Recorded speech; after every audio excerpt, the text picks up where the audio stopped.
السلام علیکم ریڈرس، کیسے ہیں آپ سب لوگ؟ امید کرتی ہوں آپ سب لوگ خیریت سے ہوں گے۔ تو آج میں آپ لوگوں کے ساتھ ایک اور اچھا سا ناول لے کے آئی ہوں جو ان شاء اللہ تعالیٰ آپ لوگوں کو پسند آئے گا۔ تو رائٹر نے اور ناول نے آپ لوگوں کو لاسٹ پہ پتہ چل جائے گا۔ تو چلے اب ہم اسے پڑھنا اسٹارٹ کرتے ہیں۔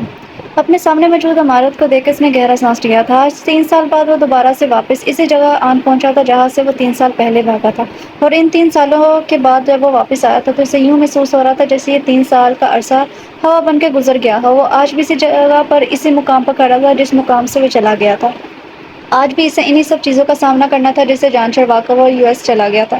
کیا وہ اندر نہیں جانا، یہیں کھڑے رہنے کا ارادہ ہے کیا؟ اس کا چچا زاد کزن جو اس کا ہم عمر تھا اور بہت اچھا دوست بھی تھا، وہ اس کو ایئرپورٹ سے لینے کے لیے آیا تھا۔ اس کے وہیں کھڑے رہنے پر بولا تھا، کیا ہوا پریشان لگ رہے ہو؟ حیدر کے تاثرات دیکھ کر شہید ٹھہر کر اسے دیکھنے لگا تھا۔ انسان اپنی زندگی میں آنے والے مسائل سے جتنا مرضی بھاگ لے اس کا پیچھا کرتے ہیں، اور جیسے ہی انسان بھاگتے بھاگتے تھکنے لگتا ہے تو وہی مشکلات اس کے سامنے کھڑی اس کا منہ چڑھا رہی ہوتی ہیں۔ وہ تھکتے لہجے میں بولا تھا، کیا تو تم ٹھیک رہے ہو، لیکن جنہیں تم اتنی آسانی سے اپنی زندگی کے مسائل اور مشکلات کہہ رہے ہو، در حقیقت وہی تمہارے سکون کا سبب تھے۔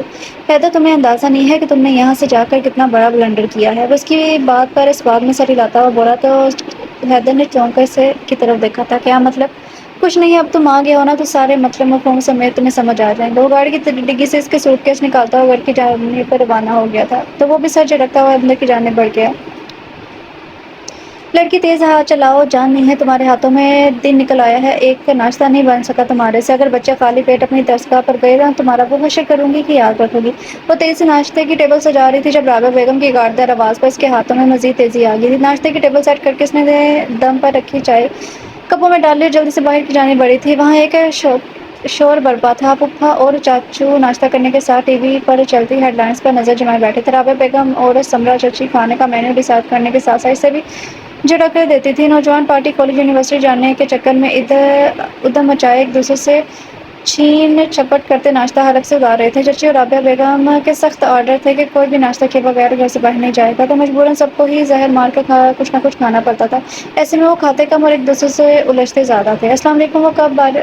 وہ کپ باری سب کے سامنے رکھ کر چائے بنا رہی تھی جب مدن مگر بھاری آواز پر اس کے ہاتھ برس اٹھے تھے۔ کپ سے چائے جھلک کر اس کا ہاتھ چڑھا گئی تھی۔ سب اپنے شور اور کام میں مصروف، اس کی آواز کو کوئی سن نہیں سکا۔ وہ چونکہ میز کے آخر میں کھڑی پھوپھا کو چائے دے رہی تھی تو وہ نہ صرف اس کی آواز سن سکی تھی بلکہ اسے اندر داخل ہوتے بھی دیکھ چکی تھی۔ ہاتھ کی جلن کی پرواہ کیے بغیر وہ جلدی سے انہیں چائے پکڑا کر اندر کی جانب بڑھنے لگی تھی کہ اس کے ہاتھ کپ کپائے تھے تو کچھ چائے چھلک کر اس کے ہاتھ پر گری تو ہاتھ میں تھاما کپ گر کے ٹوٹ گیا تھا۔ چٹاک اسی وقت رابعہ بیگم کا ہاتھ گھوما تھا، اس کے منہ پر نشان چھوڑ گیا تھا۔ ارے او کمبخت، میرے نئے ڈنر سیٹ کا کپ توڑ دیا! وہ غصے میں اونچی آواز میں بولی تھی۔ ٹیبل پر ایک دم خاموشی چھا گئی تھی۔ صرف ایک لمحے کے لیے سب دوبارہ سے اپنے کاموں میں مصروف ہو گئے تھے، جیسے سب میں کسی کو فرق نہ پڑتا ہو۔ یہ سب ان کا روز کا معمول تھا۔ جبکہ اس کے سامنے کسی ایسی عزت افزائی پہ وہ تڑپ اٹھی تھی۔ اس نے تیزی سے نیچے جھک کر ہاتھ سے ہی کنچیاں اٹھائی تھیں اور چونکہ اس کے ہاتھ بھی زخمی کر چکی تھی، بنا اس کی طرف دیکھے وہ جلدی سے کچن کی جانب بڑھ گئی تھی۔ حیدر بھائی اسامہ کی اچانک نظر اس پر پڑی تو اپنی جگہ سے اسپرنگ کی طرح اچھل کر اس کی طرف بڑھا تھا۔ اس کے بعد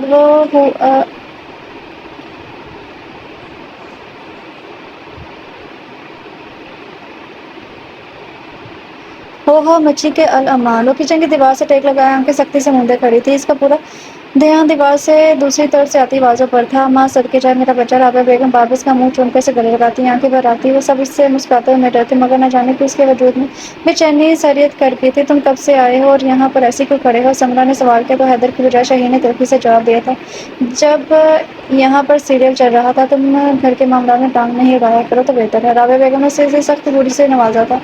جی، تاکہ یہ گھر ہر وقت تھانے کا منظر پیش کرتا رہے جہاں پہلے ہی آپ لوگ ایک بیچاری کمزور سی جسمانی ریمانڈ پر جانے کون سا اقبال جنم کرنے والی کی کوشش میں لگے نظر آتے ہیں۔ وہ چڑھ کر بولتا، حیدر کا سوٹ کیس فرش پر پٹک کر اپنے کمرے کی طرف بڑھ گیا تھا۔ حیدر نے حیرت سے اس کے رویے کو دیکھا تھا۔ حیدر بچے سے چھوڑو، اس نے جب سے پولیس کی نوکری شروع کی ہے اس کے دماغ میں ہر وقت نہ تھانہ کچہری اور مار پیٹ کی گردش کرتی رہتی ہے۔ تم بتاؤ تمہیں اچانک واپسی کا خیال کیسے آ گیا؟ سمرا سے بازو سے پکڑ کر کھانے کی ٹیبل پر لے آئی تھی۔ اس نے دانستہ ایک نظر میں اس پر بیٹھے نبوس پر ڈالی پر وہ اسے نظر نہیں آئی۔ اس کا دل غصہ گیا تھا۔ سبین رامین بیٹا جاؤ بھائی کے لیے ناشتہ بنا کر لاؤ۔ سمرا نے اپنی بیٹی کو گھور کر وہاں سے ہٹانا چاہا جو پٹر پٹر کرتی حیدر کے سر ہو رہی تھی کہ آیا وہ ان کے لیے گفٹ لے کر آیا ہے یا نہیں۔ نہیں بیٹا تم خود نہیں بنانا، اسے کہنا کہ بنا کر دے۔ اس سے پہلے کہ حیدر کچھ بولتا رابعہ بیگم ناک چڑھا کر بولی تھی، جانتی تھی کہ اگر وہ تم ناشتہ بنانے گئے تو کچن کی وہ حالت ہوگی کہ پوچھنے والی نہیں ہوگی، اور جو کھانا بنے گا وہ بھی کھانے کے لائق تو ہرگز نہیں ہوگا۔ میں ناشتہ نہیں کروں گا، ہو سکے تو ایک کپ اسٹرانگ سی چائے بنوا دو، یہی کافی ہے۔ وہ ایک ٹانگ پھول کر کے کرسی کی برچ پر سر ٹکا کر ریلیکس ہو کر بیٹھ گیا تھا۔ نگاہیں بے چینی سے کسی کو تلاش کرنے کی کوشش کر رہی تھی، اور وہ اپنی بے چینی پر اسے غصہ بھی آ رہا تھا جس کی وجہ سے اس نے 3 سال پردیس کی خاک چھانی تھی۔ آج دل اسی کو دیکھنے کا طلبگار تھا۔ حیدر بھائی مجھے تو لگا تھا جب آپ سے پاکستان آئیں گے تو آپ کے پہلو میں ایک عدد گودی ہوگی اور آپ کی گود میں ہمارا ایک عدد بھانجا یا بھتیجا ہوگا۔ ہمدان شرارتی انداز میں بولا تو اس کی بات پر وہ اسے گھورنے لگا تھا، جبکہ رابعہ بیگم نے اس منظر کو تصور کر کے جھرجھری لی تھی اور بآواز بلند بولا تھا، استغفار۔ ان کے انداز پر وہاں ہر ایک کا زبردست قہقہہ ابل پڑا تھا۔ یہ سوچ اپنے دماغ میں لانے سے پہلے تمہیں یہ سوچنا چاہیے تھا کہ میری ایک عدد بیوی اس گھر میں موجود ہے۔ وہ ہلکی سی مسکراہٹ کے ساتھ ہلکے پھلکے انداز میں بولا، پھر اپنی بات پر خود بھی حیران ہوا تھا جبکہ اس کی بات پر وہاں سناٹا چھا گیا تھا۔ اور اس کی بیوی جو اس کا ناشتہ بنا کر کچن سے باہر نکلی تھی، ہمدان کی بات پر اس کے قدم جیسے زمین نے جکڑ لیا تھا۔ وہ شدت سے حیدر کے جواب کی منتظر تھی، وہ اس کے جواب پر لڑکھڑائی تھی۔ سب کو اپنی رنگ میں توجہ دے کر حیدر ناصمجھی سے ان کی شکلیں دیکھنے لگا جو ایک یکٹا کسے دیکھ کم اور غور زیادہ رہے تھے۔ آخر اسی خاموشی کو شہید کی آواز نے توڑا تھا، بیوی اس گھر میں چھوڑ کر گئے تھے تو سب کو باور بھی کروا کر جاتے نا کہ وہ تمہاری بیوی ہے۔ کیا مطلب تمہاری بات کا؟ وہ پیشانی پر بل ڈال کے اس کے سامنے کھڑا ہو کر سرد انداز میں بولا تھا کہ اس سے شہید کے انداز پر کچھ غلط ہونے کا احساس ہوا تھا۔ شہید اس وقت پولیس یونیفارم میں موجود تھانے جانے کے لیے تیار تھا۔ شہید نے بنا کچھ کہے کچن کے دروازے کی طرف اشارہ کیا تو اس نے اس کی طرف دیکھا جہاں وہ کھڑی تھی۔ وہ چند لمحے بعد اسے پہچان پایا تھا۔ اس نے کالے اور سفید امتیاز کے سادہ سا سوٹ پہنا ہوا تھا جو کہ اپنی اصل رنگت کھو چکا تھا۔ بالوں کی چوٹیاں بنا کر دائیں کندھے پر ڈالی ہوئی تھی، چند بے پرواہ لٹے چہرے کا طواف کر رہی تھی۔ ہاتھوں میں ٹرے تھی جس میں یقیناً اس کے لیے بنایا گیا ناشتہ تھا، اور وہ گھبرائی سی کھڑی تھی۔ حیدر نے حیرت سے اس کا سرتا پیر جائزہ لیا تھا، اسی حیرت سے اس نے اپنی ماں کو دیکھا جنہوں سے لمحہ بھر کے لیے اس نے نظریں چرائے تھیں، تو اس نے سوالیہ نظروں سے شہید کو دیکھا جو سر جھٹک کر کچن کی طرف بڑھا، اس کے ہاتھوں سے ٹرے لے کر شیلف پر رکھی ٹرے میں رکھے سینڈوچ اور چائے کا مگ ہاتھ میں تھامے باہر نکل گیا تھا۔ ایسے کیوں دیکھ رہے ہو؟ رابعہ بیگم اس کی نظروں سے خائف ہوتی بولی تھی۔ آپ نے ابھی عنایہ پر ہاتھ اٹھایا تھا۔ وہ ابھی تک شوق کی کیفیت میں تھا، اسے لگا تھا کہ شاید اس کی ماں نے کسی ملازمہ پر ہاتھ اٹھایا اور یہ بات بھی اسے پسند نہیں آئی تھی۔ وہ انہیں اس وقت روکنے ہی والا تھا جب شہید کے بولنے پر خاموش ہو گیا، اور اب جب اسے احساس ہوا کہ ملازمہ کی بجائے اس کی بیوی پر ہاتھ اٹھایا گیا ہے اور شاید پچھلے 3 سالوں سے اٹھایا جا رہا ہے، یہ بات اس کے اندر شعلے بھر کے کاٹ گئی تھی۔ اچھا چھوڑو اس بات کو، تم اتنا لمبا سفر کر کے آئے ہو تھا کیوں چھوڑو اس بات کو؟ اس کی بات کاٹ کر تیز ڈھانچے میں بولا تھا اسامہ جو کہ بھائی کے آنے کی خوشی میں کالج سے چھٹی کا سوچ رہا تھا۔ اس کا جلاد موڈ دیکھ کر رامین اور سبین کو باہر آنے کا اشارہ کرتا وہاں سے کھسک گیا۔ تینوں ایک ہی کالج میں پڑھتے تھے۔ ہمدان بھی خاموشی کے ساتھ وہاں سے نکل گیا تھا۔ رابعہ بیگم صبح صبح اس کے تیلی لگانے پر اس غمشین نگاہوں سے اسے دیکھ رہی تھی۔ پیچھے حارث صاحب، حیدر کے والد، عمر چچا، سمرا چچی، رابعہ بیگم اور وہ موجود تھے۔ بتائیں نا ماما کیوں چھوڑ دوں؟ وہ تو آپ کی لاڈلی بھتیجی تھی نا، آپ کو اپنی اولاد سے زیادہ عزیز تھی۔ مشرق کو آپ اس کی مثالیں دیا کرتے تھے، مجھ سے زبردستی اس کی شادی کروائی تو اب یہ سب کیا؟ وہ حیرت اور بے یقینی اور غصے کی ملی جلی کیفیت کا شکار تعصب سے بولا تھا، تم سے اس کی شادی میں نے اپنی بیٹی۔ بس ماما پلیز اب کچھ نہیں کہیں، پہلے مجھے اس بات پر یقین کر لینے دیں کہ سارا دن اس لڑکی کی محبت میں قصیدے پڑھنے والی اس کی لاڈلی پھوپھو اس پر بلا وجہ ہاتھ بھی اٹھاتی ہے۔ وہ اپنا ہاتھ اٹھا کر انہیں روکتا اپنے کمرے میں چلا گیا تھا۔ کمرے میں آ کر وہ یہاں سے وہاں چکر کاٹتا، خود پر قابو پانے کی کوشش کر رہا تھا۔ سمجھ نہیں آ رہی تھی کہ وہ کیا کرے۔ اسے اپنی خود کی حالت پر حیرت ہو رہی تھی، اسے کیوں اتنا غصہ آ رہا تھا، کیوں بے چینی اس کے رگ و پیر میں سرایت کر گئی تھی، کیوں اس کا چہرہ بار بار نگاہوں کے سامنے آ جاتا تھا۔ کمرے میں گھٹن سی محسوس ہونے لگی تو وہ ٹیرس پہ آ گیا تھا۔ دوپٹہ کمر پر باندھے لان میں کھڑی پودوں کو پانی دے رہی تھی، چہرے پر اداسی کی جگہ اب سردا سی مسکراہٹ تھی، اور چاہے حیدر کو لگا جیسے اس کی مسکراہٹ نے اسے اپنے صحن میں جگہ لیا ہو۔ بے ساختہ ریلنگ پر ہاتھ رکھ کر تھوڑا سا جھک کر غور سے دیکھنے لگا تھا، جب اسے احساس ہوا کہ اس کے لب ہل رہے ہیں جس وہ کسی سے بات کر رہی ہو، پر کس سے؟ لان میں تو اس کے علاوہ کوئی بھی موجود نہیں تھا، اس کے پاس موبائل فون بھی نہیں تھا۔ اسے ایک دم سے تجسس ہوا تھا کہ دیکھیں وہ کس سے بات کر رہی ہے، کیا بول رہی ہے۔ ایک تو فاصلہ زیادہ تھا، دوسرا وہ بول بہت مدھم رہی تھی تو وہ اس کی آواز نہیں سن پایا تھا۔ ایک دم سے اس پر حیرت انگیز انکشاف ہوا کہ وہ بودوں سے باتیں کر رہی تھی۔ بے ساختہ اس کے لب مسکرا اٹھے تھے، دل چاہ کے نیچے جا کر سنے وہ کیا بات کر رہی ہے، اور اپنی دل کی آواز پر لگ گئے کہتے وہ نیچے جانے ہی والا تھا کہ اس ٹب سے سمرا چچی وہاں آتی ہوئی نظر آئی تھی۔ اے لڑکی تم یہاں کیا کھڑی ہو؟ اندر ڈائننگ ٹیبل پر برتنوں کا ڈھیر رکھا ہوا ہے، اسے صاف کرو۔ اور کچن بھی ایسے ہی گندا پڑا ہے، وہ بھی صاف کرو، چلو جلدی کرو شاباش۔ اس کے بعد میرے سر میں تیل بھی لگا دینا۔ وہ دور سے ہی سے باز لگاتی پلٹ گئی تھی، اس کا لہجہ حکمیہ تھا۔ ان کے انداز پہ حیدر کی پیشانی پہ بل پڑے تھے۔ جی چچی میں آ رہی ہوں بس۔ اس کی آواز اب نسبتاً اونچی تھی۔ اس نے پانی پائپ بند کر کے اپنی جگہ پر رکھا اور اندر جانے لگی۔ پھر ایک خیال آنے پر پلٹی اور ایک فلائنگ کس پودوں کی طرف اچھالی تھی، پھر اپنی بے اختیاری پر خود ہی کھلکھلا کر ہنستی تھی جب اچانک اس کی نظر اپنے کمرے کے ٹیرس پر پڑی، جہاں پر حیدر خراب پرشوق نظر سے اسے دیکھ رہا تھا۔ ایک لمحے کو اس کی نظریں ملی تھی، ایک لمحہ دل عجیب انداز میں دھڑکا تھا۔ حیدر کی نظروں کی تپش تھی کہ وہ سر جھکا گیا تھا۔ اس نے جلدی سے کمر پر باندھا دوپٹہ کھول کر اچھے سے اپنے ارد گرد لپٹا تھا۔ حیدر کی خود پر گڑی نظریں محسوس کرتے سرخ چہرے کے ساتھ تقریباً بھاگتے ہوئے گھر کے اندرونی حصے کی جانب بڑھ گئی تھی۔ حیدر کی کمرے میں آ کر گرنے کے انداز میں بیڈ پر لیٹا اور آنکھیں موندی تھی۔ تو حیدر صاحب اتنے سال بعد جس کے احساس کو گلٹ سمجھ کر جھٹلاتے آئے ہو، وہ دراصل گلٹ نہیں محبت تھی جو تمہیں اپنی محرم سے ہوئی ہے، اور تب ہے تم پر جو تم سمجھ ہی نہیں سکے۔ تکیے کو باہوں میں لیے وہ آڑے ترچھے انداز میں لیٹا، مسکراتے لبوں اور بند آنکھوں سے اعتراف کر گیا تھا۔ اس نے سارا دن سو کر گزارا تھا۔ شام میں سب کزنز لاؤنج میں بیٹھے گپ شپ کرنے لگے تھے۔ اتنے عرصے بعد ان سے گپ شپ کرنے سے اچھا لگ رہا تھا۔ رات ہوئی تو وہ اپنے کسی ضروری کام کے لیے چلا گیا تھا۔ وہ جس وقت گھر آیا تو گھر کی گھڑی کی سوئیاں ایک کا حصہ عبور کر چکی تھی۔ پورا گھر اندھیرے سے ڈوبا ہوا تھا۔ گھر میں داخل ہوتے سے صبح کا منظر یاد آیا۔ دل نے بے سختہ سے ایک نظر دیکھنے کی تمنا کی تھی، جانے اس وقت وہ کہاں ہوگی۔ کچن کی لائٹ جلتی دیکھ کے اس نے لب مسکرائے تھے۔ اس کے قدم خود بخود کچن کی جانب بڑھ گئے تھے، مگر کچن میں شہید کو کھڑا دیکھ کر وہ بد مزہ ہوا تھا۔ فریج سے پانی کی بوتل نکال کر بنا کوئی بات کیے اپنے کمرے کی طرف بڑھ گیا تھا، جب پیچھے سے شہید نے ہانک لگائی تھی، سنو میرے کمرے کے دروازے تمہارے لیے کھلے ہیں، سو اگر رات کو روم سے نکال دیے جاؤ تو پناہ کے لیے میرے کمرے میں آ سکتے ہو۔ رحم دل جو ٹھہرا وہ اس کی فضول کوئی پر سر جھٹکتا وہاں سے ہٹ گیا تھا۔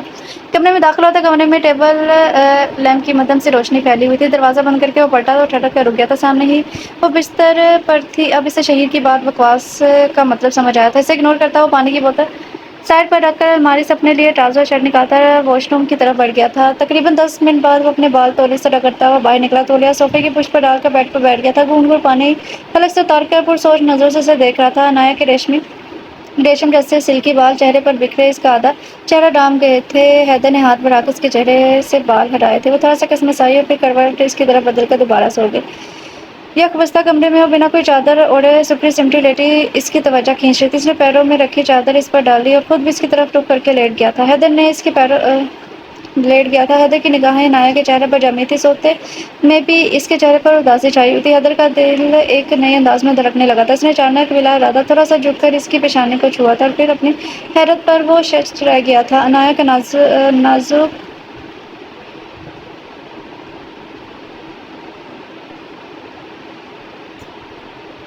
عنایہ بری طرح اس کے حواسوں پر چھانے لگی تھی۔ جذبات کا ایک زور سمندر اس کے اندر طوفان اٹھانے لگا تھا۔ وہ 3 سال مغرب میں گزار کر آیا تھا اور ان 3 سالوں میں اس نے وہاں بے شمار حسن دیکھا تھا، بے حجابانہ حسن جو اپنے اندر بڑے بڑے اچھے اور پارسا لوگوں کا مانڈ منگانے کی صلاحیت رکھتا تھا، مگر اس سے آج تک کسی نے اتنی بری طرح متاثر نہیں کیا تھا کہ وہ بے ساختہ اس کی طرف کھینچا چلا جاتا۔ یہ شاید ان کے درمیان موجود رشتے کا اثر تھا، کچھ ملکیت کا احساس اور کچھ محبت کا ادراک کہ وہ اس کی جانب کھینچا چلا جا رہا تھا۔ خود بضبط کرتے اس نے سر کے نیچے تکیہ نکال کر درمیان میں رکھا اور لیمپ آف کرتا آنکھوں پر بازو رکھ کر چٹ لیٹ گیا تھا، مگر اس کی موجودگی کا احساس تھوڑی تھوڑی دیر میں اس کے وجود میں ہوتی حرکت سے کسی بھی طرح سکون لینے نہیں دے رہی تھی۔ وہ جھٹکے سے اٹھا اور بیٹھ کے بالکل سامنے پڑے صوفے پر جا کر لیٹ گیا تھا، مگر پھر بھی تیز تیز دھڑکتے دل پر قابو پانا مشکل لگا تھا۔ وہ ٹیرس میں آ گیا تھا۔ اس کی غیر موجودگی میں اس گھر میں عنایہ کے ساتھ جو کچھ ہو رہا تھا اس کی ایک جھلک وہ صبح آتے ہی دیکھ چکا تھا۔ اس سب کے بعد کیا وہ اس سے توقع رکھ سکتا تھا کہ وہ اس رشتے کو بخوبی قبول کرے گی، جس رشتے کو اپنے غصے اور ضد کی وجہ سے وہ 3 سال پہلے ٹھکرا کر جا چکا تھا؟ آج بھی وہ اس رشتے کو ٹھکرا دے تو یہ سوچ ہی اس کے اندر شعلے بھڑکانے لگی تھی۔ وہ انہی سوچوں میں گم تھا جب اذان کی آواز اس کے کانوں سے ٹکرائی تھی تو وہ نماز پڑھنے کی نیت سے اندر بڑھا۔ وہ ابھی تک گہری نیند میں تھی، بنا یہ جانے کہ اس کے دل پر کیا قیامت برپا کر گئی ہے۔ اس پر ایک نظر ڈالتا مسجد جانے کے لیے کمرے سے نکل گیا تھا۔ معمول کے مطابق فجر کے وقت اس کی آنکھ کھلی تھی، آنکھوں میں نیند کی ہلکی ہلکی خماری تھی، کمرے میں لائٹ جلتی تھی۔ وہ تھوڑا حیران ہوئی تھی، کسی احساس کے تحت اس نے اپنی پیشانی کو چھوا، تبھی اسے شدت سے محسوس ہوا جیسے کمرے میں کوئی اور بھی موجود۔ پھر اپنا وہم سمجھتی اٹھی، جب بیڈ کے دوسری طرف چادر پڑی سلوٹے دیکھ کر اس کا دماغ بک سے اٹھ گیا تھا۔ وہ ایک جھٹکے سے اٹھی، ساری خماری اور سستی اڑن چھو ہوئی تھی جب ٹیرس پر کسی کا عکس محسوس کر کے وہ دبے قدموں سے بستر سے نکلی۔ خوف سے ہاتھ پاؤں کپکپا رہے تھے۔ سینٹر ٹیبل پر رکھا واز دونوں ہاتھوں سے مضبوطی سے تھام کر بنا آواز کے آگے بڑھی تھی۔ جب اسے اس کی پشت پر حیدر کا گمان ہوا تھا، اسے اپنے شک کی تصدیق کے لیے دیوار کے ساتھ لگ کر اسے دیکھنے لگی تھی۔ کونیا ریلنگ پر ٹکا کر سر ہاتھوں میں تھامے تھوڑا سا جھک کر کھڑا وہ وہیں پر کھڑا تھا، اسے وہاں دیکھ کر اس کا دل دھک سے رہ گیا تھا۔ ہاتھوں میں پکڑے باز پر گرفت ڈھیلی پڑی تھی، گرنے کے ڈر سے اس نے باز سے دیوار کے ساتھ فرش پر رکھا تھا۔ وہ کیسے بھول سکتی تھی وہ تو اس کے کمرے میں رہ رہی تھی، اور جب وہ گھر واپس آ گیا تھا تو اس کمرے میں اس کی موجودگی تو لازم تھی۔ دن میں بھی تو وہ اسی کمرے میں موجود تھا، وہ کیسے اس کی موجودگی کو فراموش کر گئی تھی؟ کیسے اسے یہ خیال کیوں نہیں آیا؟ اس نے بے ساختہ اپنی پیشانی کو چھوا تو ایک انوکھا سا لمس محسوس کر کے اس کی آنکھیں نم ہو گئیں۔ اسے اس کے کمرے میں نہیں آنا چاہیے تھا، پھر وہ کہاں جاتی؟ ساما ہمدان و شہید بے وقت گھر کے کسی بھی حصے میں پائے جا سکتے تھے سوائے اس کمرے کے جہاں اب وہ موجود تھا۔ وہ کہاں رہے سوچ کر اس کا دل بھر آنے لگا تھا۔ تبھی جان کی آواز پر وہ چونکی تھی، چونکہ چونکا تو وہ بھی تھا، اس نے ہاتھوں میں سر گرایا ہوا تھا اور بغور اذان سننے لگا تھا۔ الٹے قدموں واپس آئی اور خاموشی سے چادر دوبارہ سے اپنے اوپر اوڑھ کر آنکھیں بند کر کے لیٹ گئی تھی۔ جب اس کے قدموں کی جاب کمرے میں محسوس کرتے سانس تک روک گئی تھی، جیسے ہی وہ کمرے سے نکلا وہ تیزی سے اٹھ کر وہ کب سے روکی ہوئی سانسیں بحال کرنے لگی تھی۔ کیا اس کی زندگی اب بہتر ہونے والی تھی یا پھر زندگی اس پر مزید تنگ ہونے والی تھی؟ دماغ میں مختلف سوچوں کے چکر چلنے لگے تھے، پھر اپنا سر جھٹک کر خود کو ان حواسوں سے آزاد کرواتی وہ نماز کے لیے اٹھی۔ نماز کے بعد قرآن پاک کی تلاوت کر کے جب فارغ ہوئی تو باہر پوری طرح سے روشنی پھیلی ہوئی تھی۔ وہ کچن میں آئی، بوبو کے لیے چائے بنا کے اس کے کمرے میں لے گئی تھی کہ وہ صبح نماز کے بعد چائے پیتی تھی۔ دروازے پر دستک دیکھ کر وہ کمرے میں آئی تو بوبو نے قرآن پاک بند کر کے الماری میں رکھا تھا۔ رات کو کہاں تھی؟ انہوں نے تیکھے لہجے میں سوال کیا اور جانچتی نظروں سے سر تا پیر اس کا جائزہ لیا تھا۔ ان کے سوال اور دیکھنے کے انداز پر اس نے سختی سے آنکھیں مینچ لی تھی، دل کیا کہ کہیں چھپ جائے، جانے کہ اسے اپنا آپ چور لگنے لگا تھا۔ روم میں بھرائی اور لہجے میں انہیں مختصر جواب دے کر بھاری دل سے کچن میں آ گئی تھی۔ وہ شیلف سے ٹیک لگا کر کھڑی ہونٹ کاٹنے لگی تھی، پھر گہرا سانس کھینچ کر خود کو سب کو سوچوں سے آزاد کرنا چاہا۔ آج چونکہ اتوار تھا تو اتوار کو سبھی دیر سے ہی اٹھتے تھے اور ان سب کے لیے فرمائشی ناشتہ بنتا تھا، تو سب ان کے اٹھنے تک وہ بالکل فارغ تھی۔ کرنے کو کچھ تھا نہیں، کمرے میں وہ جانا نہیں چاہتی تھی۔ جس کا کمرہ تھا وہ کسی بھی وقت آ جاتا اور پھر سے بوبو کی نظروں کا سامنا کرنا انتہائی مشکل ثابت ہوتا۔ وہ لون میں آ گئی تھی اور جوتا ایک طرف اتارتی نرم گھاس پر ننگے پاؤں چلنے لگی تھی۔ صبح کے وقت ننگے پاؤں گھاس پر چلنا اسے بہت پسند تھا۔ سر جھکا کے اپنے پیروں پر نظر جمائے چھوٹے چھوٹے قدم اٹھاتی وہ اپنے خیالوں کی دنیا میں کھو گئی تھی، جو کہ بہت خوبصورت تھی۔ یہاں رشتوں میں کڑواہٹیں نہیں تھی، وہاں پر اس سیلون میں آئے ابھی تھوڑی دیر ہی ہوئی تھی جب شور کی آواز پر چونک گئی۔ دروازے پر کھڑے گارڈ ایک خاتون سے اونچی آواز میں بات کر رہے تھے۔ وہ شاید اس خاتون کو وہاں سے جانے کا بول رہے تھے اور وہ خاتون بس ضد تھی کہ انہیں اندر جانے دیا جائے۔ وہ تھوڑا سا آگے ہو کر معاملہ سمجھنے کی کوشش کرنے لگی، جب اس کی نظر اس خاتون پر پڑی۔ وہ خاتون اس کے میکے سے آئی تھی، جو کہ اس کی بہت پرانی ملازمہ تھی۔ اس کے گھر کے تمام افراد کی طرح فراز ہاؤس کے ملازمہ کا بھی اس گھر میں داخلہ منع تھا۔ خان چاچا کیا ہوا؟ اس نے گارڈ کو مخاطب کیا تھا۔ مقصد اس ملازمہ کو اپنی جانب متوجہ کرنا تھا۔ وہ اپنے مقصد میں کامیابی ہو گئی تھی۔ وہ گارڈ کو بڑے ہٹاتی انایا کے پاس آئی تھی۔ بیٹا میں تمہارا حال چال پوچھنے آئی تھی۔ اتنے بدتمیز گارڈ ہیں، چھوٹے بڑے کا لحاظ نہیں ہے۔ کب سے کہہ رہی ہوں کہ ایک نظر دیکھ کر چلی جاؤں گی، پر سنتے ہی نہیں ہے۔ خدا پوچھے اتنے ظالم لوگوں کو۔ وہ گارڈ کو گھورتی ہوئی بلند آواز میں بڑبڑائی تھی تو گارڈ انہیں گھورنے لگا تھا۔ کبھی ان کی مجبوری ہے، نوکری ہے ان کی۔ آپ بتائیں گھر پر سب ٹھیک ہے نا؟ ماما کیسی ہیں؟ بابا ٹھیک ہے؟ بھائی ٹھیک ہیں؟ اور بھابھی گھر پر کسی کا رویہ ان کے ساتھ سخت تو نہیں ہے نا؟ آقا بھی آپ ان سے کہہ دیجیے گا سب سے کہ میں بہت زیادہ خوش ہوں۔ سب کو میری قسم دے گا کہ وہ لوگ بھابھی پر میری وجہ سے کوئی سختی نہ کرے۔ وہ کبھی کو دونوں بازو سے تھامتے ہوئے تیز بولتی ہوئی ایک ہی سانس میں اتنا کچھ کہہ گئی تھی۔ بی بی جلدی کرو، جاؤ یہاں سے، کسی نے تمہیں دیکھ لیا تو ہم نوکری سے ہاتھ دھو بیٹھیں گے۔ گارڈ آقابی کو دیکھتا سختی سے بولا تھا۔ ہاں ہاں جا رہی ہوں، زیادہ شودھاپن دکھانے کی ضرورت نہیں ہے۔ آقابی اس سے کرارا سا جواب دیتی نائے کی طرف پلٹی تھی، اسے نرمی سے اپنے ساتھ لگاتے ہوئے نامحسوس انداز میں اس کے ہاتھ میں ایک ڈبیا تھمایا۔ وہ بنا دیکھتے بھی جانتی تھی کہ وہ موبائل تھا جو اشر بھائی نے اس کے لیے مختلف وقت میں بھیجے تھے، اور ہمیشہ اس سے یہ کہہ کر موبائل لے لیا جاتا تھا کہ اگر میری بیٹی مجھ سے بات نہیں کر سکتی تو تم بھی اپنے ماں باپ سے بات نہیں کرو گی۔ آپ یہاں کیا کر رہی ہیں؟ وہ وہیں کھڑی اپنی سوچ میں گم تھی جب بھاری گمبھیر آواز پر چونکی تھی۔ آقا بھی جا چکی تھی اور وہ گارڈ کو ناگواری سے وہاں سے ہٹنے کا اشارہ کرتا اس کی طرف متوجہ ہوا تھا۔ وہ میں ویسے ہی واک کرنے آئی تھی۔ وہ اسے نظر چراتے لبوں پر زبان پھیر گئی تھی۔ اوکے اگر واک ہو گئی ہو تو چلیں، اس نے آبرو اچکا کر سوال کیا تھا۔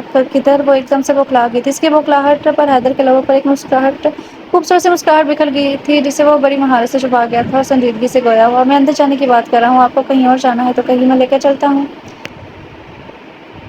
نہیں نہیں، کہیں بھی نہیں جانا، بظاہر وہ سنجیدگی سے بولا مگر اس کی آنکھوں کی لپٹ اس سے بوکھلا گئی تھی۔ وہ تیز سے اندر کے جانے بڑھ گئی تھی اور وہ بھی اس کے ہم قدم ہوا تھا۔ اپنے کمرے کی کھڑکی سے منظر دیکھتی رابعہ بیگم نے سختی سے اپنے لب بھیجے تھے۔ آپ کا موڈ کیوں خراب ہے؟ حارث نے اخبار سے نظر اٹھا کر اس کے تپے ہوئے چہرے کی طرف نگاہ ڈالتے ہی سوال کیا تھا۔ آپ نے بیٹے سے پوچھے کیوں نہیں نور کیوں نہیں ہے آخر کہ اسی لڑکی سے زبردستی شادی کروانے پر وہ ناراض ہو کر باہر چلا گیا تھا؟ تو ایسے کون سے سب خواب کے پڑ لگ گئے ہیں اب اس لڑکی میں، جو اس کو کو کچھ کہنے کو کل سے منہ پھیلائے گھوم رہا ہے؟ وہ غصے میں بلند آواز سے بولی تھی۔ حارث صاحب کے کوئی بھی جواب دینے سے پہلے دروازے پر دستک دے کر وہ اندر آیا تھا۔ اس کے چند سیکنڈ بعد دنیا بھی دستک دیتی اندر آئی تھی۔ اسے وہاں پہلے سے موجود دیکھ کر وہ گڑبڑا گئی تھی، مگر اب ایسے پلٹ کر جانا مناسب نہیں تھا۔ مل گئی تمہیں بیوی سے فرصت، آ گئی ماں کی یاد۔ اس کے اندر داخل ہوتے ہی انہوں نے طنز کیا تھا جب دھیان دروازے میں قرین آیا بڑھ گیا تھا۔ رابعہ بیگم نے ایک چپتی ہوئی نظر ان دونوں پر ڈالی اور پھر شوہر کو دیکھا تھا۔ پھوپھو آپ ناشتے میں کیا لیں گی؟ وہ وہاں سے بھاگنے کو پر تولتی ہوئی جلدی سے بولی تھی۔ تم تھوڑا سا زہر دے دو بیوی، مجھے تاکہ جان ہی چھوٹے سب کی مجھ سے۔ وہ کڑوے لہجے میں بولی تھی۔ تم ان کی بات پر لب دباتی دانتوں کی مدد سے کاٹنے لگی تھی۔ شاید آنسو روکنے کی ایک لاشعور کوشش تھی۔ ماما حیدر نے انہیں ٹوکتے ہوئے تنبیہ نظروں سے دیکھا تو ساتھ ہی اس کی طرف مڑتا ہوا اسے سب کا ایک جیسا ناشتہ بنانے کا کہا تو فوراً وہاں سے غائب ہو گئی تھی۔ وہ روم کا دروازہ بند کر کے ماں کی طرف پلٹا اور انہیں کندھوں سے تھام کر انہیں سائڈ پر بٹھاتا خود ان کا ہاتھ تھام کر پنجوں کے بل ان کے قدموں میں بیٹھ گیا تھا۔ ماما آپ عنایہ کے ساتھ ایسا بہیو کیوں کرتی ہیں؟ آپ کو اس سے کیا شکایت ہے جن کی بنا پر آپ اسے ایسا رویہ کرنے پر مجبور ہیں؟ اس نے بھگونے نے دیکھتے سوال کیا تھا اور رابعہ بیگم اس سے نظر چرا گئی۔ بتائیں ماما، اس کی کوئی غلطی ہے تو بتائیں، میں خود اس سے بات کروں گا۔ کچھ دیر بعد اس نے اپنا سوال دوبارہ دہرایا تو اپنے بیٹے کا چہرہ دیکھ کر رہ گئی تھی۔ پھر اس وقت رف ٹف حلیے میں بھی اتنا خوبصورت لگ رہا تھا کہ انہوں نے بے ساختہ دل ہی دل میں ماشاءاللہ کہا تھا۔ ماما ان کا کوئی انداز دیکھ کر حیدر نے انہیں دوبارہ سے اپنی جانب متوجہ کرنا چاہا اور انہیں ڈھونڈنے پر بھی اس کی کوئی ایسی خامی نظر نہیں آئی تھی جس کی وجہ سے اس کے سلوک کی مستحق ٹھہرائی جا سکتی۔ بابا آپ بتائیں۔ ماما کی خاموشی پر اس نے باپ کی طرف سوالیہ نظروں سے دیکھا تھا۔ کوئی بھی قصور نہیں ہے اس کا، انہوں نے فوراً جواب دیا تھا تو اس کی نظر دوبارہ سے ماں کے چہرے پر مرکوز ہو گئی تھی جیسے ان کے بولنے کا منتظر ہو۔ اس کے میکے میں میری بیٹی اگر خوش نہیں رہی تو اس گھر میں بھی ان کی بیٹی کو میں خوش نہیں رہنے دوں گی۔ وہ لبوں پر زبان پھیرتی ہوئی تلخی سے بولی تھی تو حیدر کے سر پر جیسے حیرت کا پہاڑ ٹوٹا تھا۔ ماما آپ ایسا کیسے کر سکتی ہیں؟ آپ نے کہ سادی سی شادی کو کراس میرج بنا دیا ہے اور میں یہ سمجھ رہا تھا کہ اپنی بانجی کی محبت میں مجھ پر زبردستی کی گئی ہے اور آپ نے اس بات کے درمیان گہرا سانس لے کر اپنے اندر اٹھتے اشتعال کی لہر کو قابو پاتے اس نے خود کو کمپوز کیا تھا۔ ماما کیا آپ چاہتی ہیں کہ روز محشر اس بات پر میری پکڑ ہو کہ میں اپنی بیوی سے انصاف نہیں کر سکا؟ کیا آپ چاہتی ہیں کہ روز محشر وہ اس بات پر میرا گریبان پکڑے کہ میں نے اسے یہاں تنہا آپ لوگوں کے رحم و کرم پر چھوڑا تھا اور کبھی پلٹ کے اس کی خبر نہیں لی؟ وہ ان کا ہاتھ تھامے ان کو دیکھتا نرمی سے بول رہا تھا۔ وہ نہ چاہتے ہوئے بھی اس کا کہا ایک ایک لفظ کو غور سے سن رہی تھی۔ اس کی بات پر وہ تڑپ اٹھی تھی۔ ماما ہمارا اس بات پر یقین ہے نا کہ ہر انسان نے مرنا ہے اور اپنے کی سزا اور جزا بھگتنی ہے، تو پھر کیا آپ یہ چاہتی ہیں کہ آپ کے بیٹے کو بیوی پر ظلم کرنے کی سزا میں عذاب قبر اور عذاب حشر دیا جائے؟ اور بس چپ کر جاؤ حیدر۔ وہ اس کو چپ کرواتے اس کی پیشانی چوم گئی تھی۔ ایک لمحے میں ان کا چہرہ آنسو سے تر ہوا تھا۔ ماں اشر کا اپنی بیوی سے رویہ جیسا بھی ہے اس کا جواب دے وہ خود ہوگا۔ اس کے کیے کی سزا کسی معصوم کو دیکھ کر اپنی قبر کیوں بھاری کرے؟ میں ایک دو دن میں جاؤں گا ماموں کے گھر، اگر مشر مجھے خوش نہیں لگی تو میں شکشا سے بات کروں گا اور اگر وہ بات نہیں سمجھا تو میں مشرا کو خود اس گھر سے واپس لے آؤں گا۔ مگر وہ بات کرتے کرتے رکا۔ تھوک نکل کر اس نے ایک نظر ماں باپ اور دونوں کے چہروں کو دیکھا اور آستگی سے ماں کے قدموں سے اٹھ کر کھڑکی میں جا کر کھڑا ہو گیا۔ مگر اس سب میں کوئی بھی میری بیوی کو کسی بھی بات کے لیے قصوروار نہیں ٹھہرائے گا۔ اب تک جو ہوا سو ہوا، لیکن اب کسی کو بھی میں اسے زیادتی نہیں کرنے دوں گا۔ وہ اب کے ساتھ لہجے میں دو ٹوک انداز میں بولتا کمرے سے باہر نکل گیا، پھر تیار ہو کر بنا ناشتے کیے گھر سے نکل گیا تھا۔ اور جب گھر واپس آیا تو گھڑی دوپہر کے 2:30 بجا رہی تھی۔ سبین، امین، اسامہ، ہمدان اور شہید لاؤنج میں بیٹھے کوئی مووی دیکھ رہے تھے جبکہ تمام بڑے پکوڑوں کے ساتھ انصاف کرنے کے ساتھ چائے پینے میں مصروف تھے۔ وہ وہاں پر موجود نہیں تھی۔ کچن سے کھٹ پٹ کی آوازیں آ رہی تھیں، لیکن وہ کچن میں موجود تھی۔ سب کو مشترکہ سلام کرتا ہوا نوجوان پارٹی کے ساتھ صوفے پر لیٹنے کے انداز میں بیٹھ گیا تھا۔ کون سی مووی دیکھی جا رہی ہے؟ اس نے کسی کو مخاطب کیے بغیر سوال کیا تھا۔ سلمان خان کی وانٹڈ مووی دیکھ رہے ہیں کیا تم بھی ہمارے ساتھ مووی دیکھنے والے ہو؟ شہید نے سوال کیا۔ مجھے مووی دیکھنے سے ڈائریکٹر نے منع کیا ہے کیا؟ اس نے آبروش کا الٹا سا سوال کیا تھا تو اس نے کندھے اچکا دیے۔ بھئی اگر تم جیسا روکھا بندہ USA سے آنے کے بعد موویز دیکھنے لگے تو شاہی نے دانستہ بات ادھوری چھوڑی۔ انداز صاف چھیڑنے والا تھا۔ حیدر نے ایک زبردست گھوری سے اسے نوازا تو اتنی اچھی خوشبو آ رہی ہے، کیا بن رہا ہے؟ وہ کچن سے اٹھتی خوشبو کو محسوس کرتا سیدھا ہو بیٹھا تھا۔ اس نے ناشتہ بھی نہیں کیا تھا اور ابھی اس کی بھوک ایک دم سے چمک اٹھی تھی۔ بھائی بڑی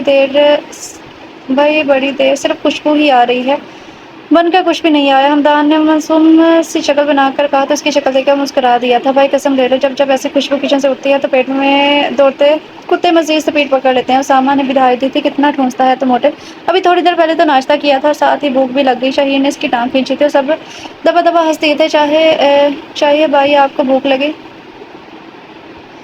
بھائی آپ کو بھوک لگی ہے؟ رامین نے اس کے سوال کیا تو اس نے مظلوم سی شکل بنا کے اس بات میں مسئلے لا دیے تھے۔ عنایہ بنا پتہ نہیں تب سے کچن میں گھسی کیا کر رہی ہے۔ مووی شروع ہونے سے پہلے اس کو پاستا اور فرائز بنانے کا بولا تھا، آدھی سے زیادہ مووی گزر گئی ابھی تک بنا کر نہیں لائی۔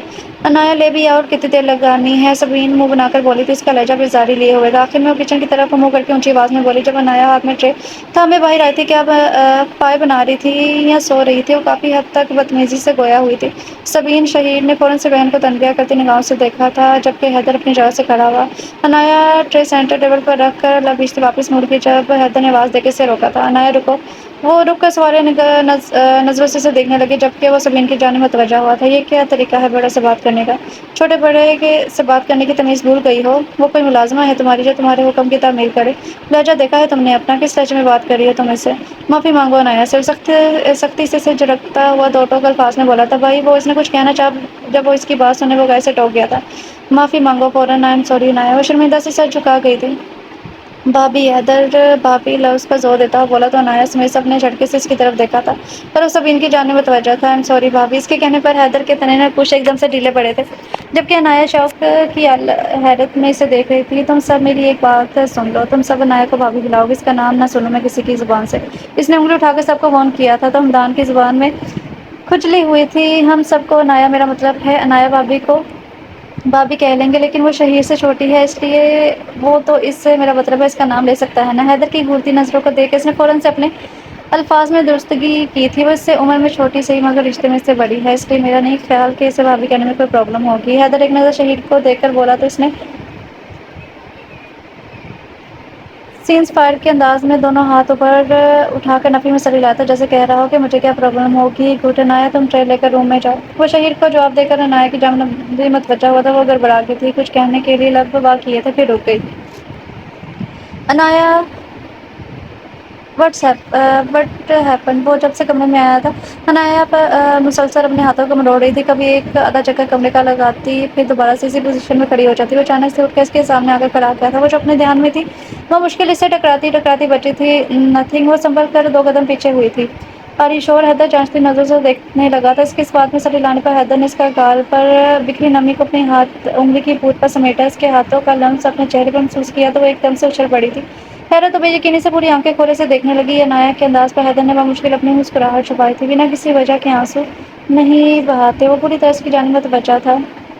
آپ پیچھے ہٹ کے بات کریں نا پلیز۔ اسے خود کے اتنا قریب محسوس کر کے عنایہ کپکپاتے لہجے میں بولی تھی تو حیدر نے آبرو اچکائی تھی، کچھ کہنے کے لیے لب کھولے تھے مگر کچھ سوچ کے چپ ہو گیا۔ دو قدم پیچھے ہٹ کے کھڑا ہوا سوالے نظروں سے اسے دیکھنے لگا تھا۔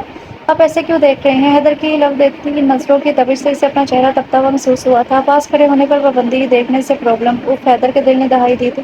کیسے دیکھ رہا ہوں میں؟ وہ بظاہر سنجیدگی سے سوالیہ انداز میں گویا ہوا مگر آنکھوں کی لپٹ عنایہ کو خود میں سمٹنے پر مجبور کر دی تھی۔ ایسے گھور کر دیکھ رہے ہیں؟ پیچھے کی طرف قدم اٹھاتی پلکیں چپا کر بولتی۔ وہ اسے بہت کیوٹ لگی تھی۔ وہ بھی بلا ارادہ اس کی طرف قدم اٹھانے لگا جب عنایہ پیچھے موجود بیڈ سے ٹکرا کر گرتی کہ حیدر نے اس کی کمر میں ہاتھ ڈالے سے گرنے سے بچایا تھا۔ عنایہ کا دل دھڑکنے لگا تھا جیسے ابھی پسلیاں توڑ کر باہر آ جائے گا۔ کمر پر موجود حیدر کی انگلیوں کا لمس اس کے وجود میں ایک سرد سی لہر دوڑ گئی تھی۔ وہ حواس باختہ ہوتی اس کی گرفت میں پھڑ پڑ آئی تھی، چہرہ لال سرخ ہو رہا تھا۔ عنایہ نے حیدر کے کمر سے ہاتھ اٹھائے۔ آپ پلیز پیچھے ہٹیں نا، اتنا قریب کیوں آ رہے ہیں؟ حیدر کے سینے پر ہاتھ رکھتے ہوئے کہا اور آواز کپ آئی تھی۔ ابھی تو میں تمہارے قریب بھی نہیں آیا ہوں اور تمہاری یہ حالت ہوگی، جب واقعی تمہارے قریب آیا تب کیا حالت ہوگی تمہاری؟ اس کے سرخ پڑتے چہرے اور لڑکھڑاتے لہجے کو دلچسپی سے دیکھتا اس کے کان کے قریب جھک کر معنی خیزی سے بولا تھا اور ہولے سے اس کے کان کی لوب کو چھو کر پیچھے ہٹا تھا۔ حیدر کے الفاظ اس کی کان کی لوب پر اس کا لمس محسوس کرتی وہ طرف اٹھی تھی۔ حیرت اور بے یقینی سے اس کی طرف دیکھا مگر اس کی نظروں کی لپٹ پر فوراً سے نظر جھکانے پر مجبور کر گئی تھی۔ اس کی نظر اٹھا کر پھر پلکوں کی باڑ گرانے پر حیدر کا دل جیسے پاگل ہوا تھا۔ دل کیا جھکا اس کی آنکھیں چوم لے مگر اس کے وجود کی کپکپاہٹ دیکھتا وہ خود پر ضبط کرتا اس سے اپنے ہمکتے دل کو قابو کر گیا تھا۔ رو کیوں رہی تھی؟ اس کے جھکے سر پر نظر جمائے سنجیدگی سے سوال کیا۔ اب دور رہو مجھ سے، دور ہو کر بات کرو پلیز۔ اس کے وجود سے اٹھتی مہنگی کلون کی خوشبو عنایہ کے حواس پر جھنجھلا رہی تھی۔ اس کی ایک ہی ڈرٹ پر حیدر نے سب سے مٹھیاں بھیجی تھی۔ کیوں؟ سخت لہجہ ہوا تھا۔ مجھے آپ سے ڈر لگ رہا ہے، وہ لب کاٹتے ہوئے ایک بسی سے بولی تھی، آنکھیں پل میں نم ہوئی تھی جبکہ اس کی بات پر حیدر کے تنے نقوش ایک دم ڈھیلے پڑے تھے۔ سنو، حیدر نے انگوٹھی اور انگلی کی مدد سے اس کی ٹھوڑی تھام کر اس کا چہرہ اوپر کیا تھا اور اس کی آنکھوں میں دیکھنے لگا تھا، اس کی ہرنی جیسی خوفزدہ آنکھیں شدت سے اپنی طرف کھینچ رہی تھی۔ جانتی ہو میرا رشتہ تم سے کیا ہے؟ وہ جو کچھ اور کہنے والا تھا، جاننے کے لیے سوال کر رہا تھا۔ جی شوہر ہیں آپ میرے، وہ آنکھیں سختی سے بند کیے بمشکل بول پائے تھے۔ پر مجھے پھر بھی آپ سے ڈر لگتا ہے۔ حیدر نے کچھ بولنا چاہا جب وہ تیزی سے جھک کر اس کے پہلو سے نکلتی دور جا کر کھڑی ہوگی۔ لب کچلتی ہوئی بسی سے بولی تھی۔ حیدر نے حیرت سے اس کی حرکت دیکھی تو اس کی بات اور حرکت کا محفوظ سمجھتا کہکا لگا اٹھا تھا، ویسے میں ڈراؤنا تو ہرگز نہیں ہوں، پر تمہیں پھر بھی اگر مجھ سے ڈر لگتا ہے تو میرے خیال میں کسی حد تک ڈر لگنا بھی چاہیے۔ اس کے سراپے پر بھرپور نگاہ ڈالتے ہوئے بے باکی سے بولا تو اس کی بات پر نہایت سرخ ہوئی تھی۔ وہ کچھ بولنے کی خواہش دل میں دباتی لب پیش گئی تھی کہ اس کے علاوہ وہ کر بھی کیا سکتی تھی۔ حیدر کے نمبر پر ایک امپورٹنٹ کال آئی تو وہ بات کرنے ٹیرس پر آ گیا تھا۔ اس کے بعد واپس آیا تو وہ روم میں نہیں تھی۔ کافی دیر تک اس کا انتظار کرتا رہا مگر وہ نہیں آئی۔ ڈنر کرنے بھی وہ نہیں آئی۔ ڈنر کے بعد سب لانچ میں بیٹھ کر ہلکی گپ شپ کرنے لگے تھے تو اس نے سمرا سے اس کے بارے میں پوچھا۔ چچی عنایت کہاں ہے؟ بیٹا وہ کچن میں ہے۔ میں نے اسے منع بھی کیا تھا کہ کھانا مت بنائے، میں خود بنا لوں گی، پر وہ نہیں مانی اور مجھے کچن سے بھیج دیا اور خود کھانا بنانے لگی۔ وہ تفصیل سے بولی تو شہیر اسامہ ہمدان تینوں نے پوری آنکھیں کھول کر سمرا کو دیکھا تھا کہ آج سے پہلے اگر کوئی اس کے حق میں بولتا تو وہ دونوں خواتین اسے پوری طرح جھٹک دیتی تھی اور ان کا ایک ہی جملہ ہوتا تھا کہ گھر کی ذمہ داری بہو پر بھی تو ہوتی ہے، یہ کوئی پہلی لڑکی نہیں ہے جو کام کر رہی ہے۔ ہم جب شادی ہو کر آئے تھے تب تمہارے پاپا کی چچا تایا سب جوائنٹ فیملی میں رہتے تھے، سارے گھر کی ذمہ داری ہم نے اٹھائی تھی، اب اسے کرنے دو تاکہ اسے بھی ہمیں بھی کچھ سکون نصیب ہو۔ ہمدان کیا؟ سمرا چچی نے وہی کہا ہے جو میرے کانوں نے سنا ہے۔ اسامہ حیرت تو بے یقینی سے بولا تھا، مجھے نہیں پتا کہ تمہارے کانوں نے کیا سنا ہے، پر میرے کانوں نے شاید نہیں یقیناً کچھ غلط سنا ہے۔ بھئی ایسا کیا سن لیا تم دونوں کے کانوں نے جس پر یقین نہیں آ رہا؟ حارث صاحب بھی وہاں آ کر ان کے پاس بیٹھ گئے تھے۔ بابا ہمارے کانوں نے یہ سنا ہے کہ سمرا چچی نے کہا ہے کہ میں کھانا بنانے کچن میں گئی تھی۔ اس کی بات پر حارث صاحب نے مسکراہٹ دبائی تھی جبکہ ان کی اوور ایکٹنگ پر سمرا اور رابعہ بیگم پہلو بدل کر رہ گئی تھی۔ حیدر نے ایک نظر کچن کے دروازے کو دیکھا، وہ جانتا تھا کہ اس کے سامنے آنے سے کترا رہی ہے۔ اب سب کو باتوں میں مشغول چھوڑ کر وہ اٹھا اور سب سے معذرت کرتا ہے خارجی دروازے کی طرف بڑھا تھا، پر دروازے پر رک کر شہیر سے مخاطب ہوا تھا۔ شہیر مجھے ایک کام سے باہر جانا ہے، تم چلو گے میرے ساتھ؟ اس نے بلند آواز میں پوچھا تھا۔ مقصد کچن میں موجود وجود کو سنانا تھا جو اس سے چھپنے کی خاطر کچن میں پناہ لیے کھڑی تھی کہ وہ باہر آ سکتی ہے، باہر کا راستہ صاف ہے۔ صرف ہاں ضرور چلوں گا۔ شہیر اس بات میں سر ہلاتا اٹھ کھڑا ہوا تو حیدر نے منہ بنایا تھا۔ اس کا خیال تھا کہ وہ منع کر دے گا، پر جب وہ فوراً سے بھی تیار ہو گیا تو اس کا حلق تک کڑوا ہو گیا تھا۔ عنایت نے دروازے کی اون سے اس کے باہر جانے تک کو اسے دیکھا تھا۔ تقریباً 7 سے 8 منٹ بعد اس نے ایک جگہ گاڑی روکی تو شہیر کو وہیں ویٹ کرنے کا بول کر چلا گیا تھا۔ 5 منٹ بعد جب وہ واپس آتا ہوا دکھائی دیا تو گاڑی دوبارہ سڑک پر بھاگنے لگی تھی۔ تم جب ساتھ لے ہی آئے ہو تو کم از کم یہی بتا دو کہاں لے کر جا رہے ہو۔ جب اسے ڈرائیونگ کرتے ہوئے 10 منٹ گزر گئے تھے مگر وہ ایک لفظ بھی نہ بولا تو اس کی مسلسل خاموشی پر شہیر اچھا خاصا چڑھ کر بولا تھا، تمہارے ساتھ لانگ ڈرائیونگ پر جانے کا ارادہ تھا، بس لگتے لہجے میں بولا تھا۔ شہیر نے فوراً سے کانوں کو ہاتھ لگایا تھا، استغفار پڑھا تھا۔ حیدر نے اس کی طرف دیکھا تھا۔ یار دیکھو، مانا کہ تمہاری بیوی تمہیں گھاس نہیں ڈالتی، پر اس کا مطلب یہ ہرگز نہیں ہے کہ تم اپنے دل کی تسکین کے لیے ایسی حرکتیں شروع کر دو۔ وہ چہرے پر مسکینی طاری کیا بولا تو حیدر کی پیشانی کی حرکت بن گئی تھی۔ کیا مطلب ہے تمہاری بات کا؟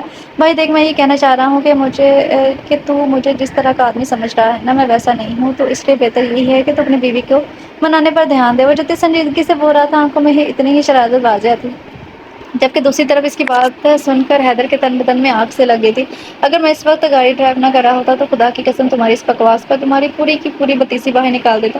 میری بیوی تو مجھ سے ناراض ہے، پر تجھے ملنی ہی نہیں تھی، وہ سرد لہجے میں بولا تو اس کی بات کو تصور کر کے اس نے جھنجھوڑی لی تھی۔ گاڑی ایک جھٹکے سے ایک خوبصورت گھر کے سامنے رکی تھی۔ بلڈنگ پر نظر پڑتے شہیر نے اسے دیکھا تھا۔ یہاں پر واقعی تجھے میری بجائے عنایت بھابی کو لے کر آنا چاہیے تھا۔ اب کہ وہ سنجیدگی سے بولا تو اس کی بات پر کوئی بھی رد عمل دیے بغیر وہ گاڑی سے باہر نکلا تو شہیر بھی اس کے پیچھے نکلا تھا۔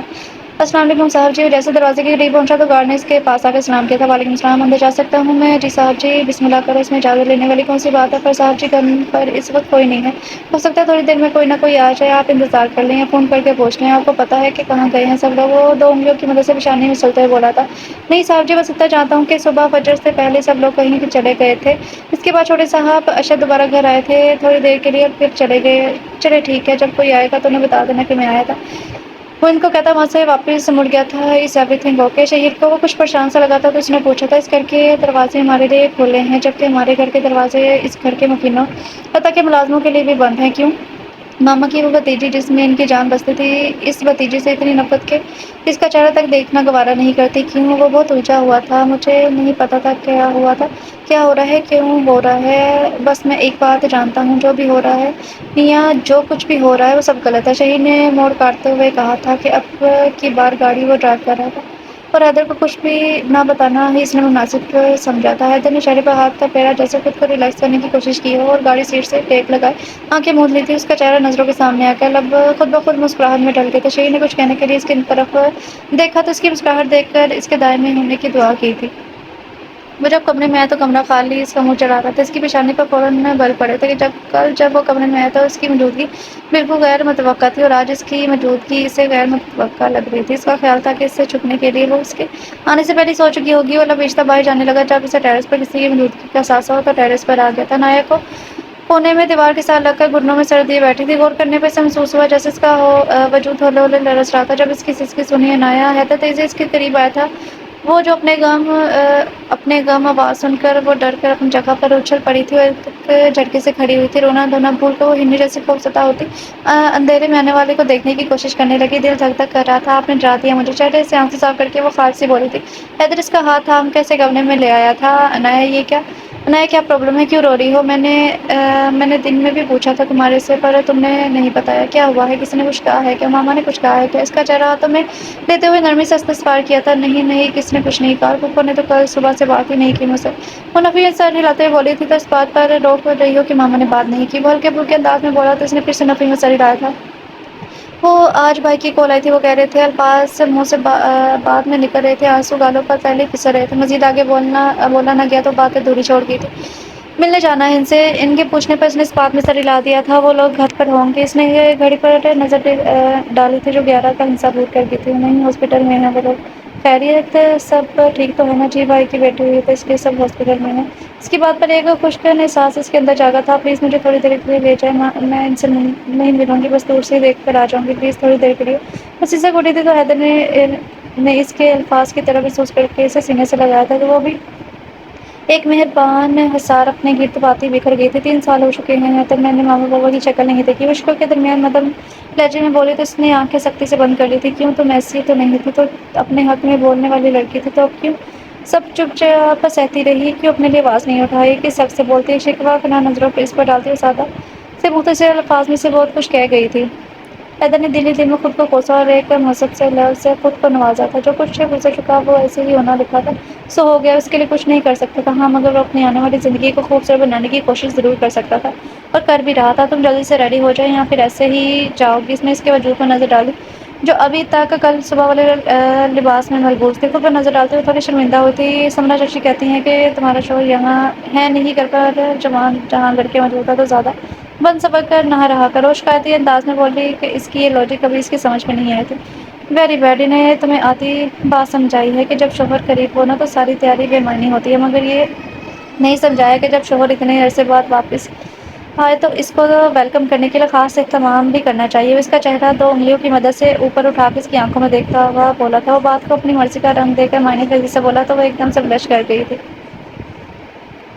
کچھ حیا کی سرخی اور کچھ شدت و گریہ کی وجہ سے سرخ نم چہرہ، ہلکے ہلکے سوجے پٹے، گھنی پلکیں پر ٹھہرے آنسو۔ اس وقت اس قدر خوبصورت لگ رہی تھی کہ اس کی نظریں اس کے چہرے پر جم سی گئی تھی۔ میں چینج کر کے آتی ہوں۔ اس کی نظروں کی تپش سے گھبرا کر وہ فوراً سے اٹھ گئی تھی۔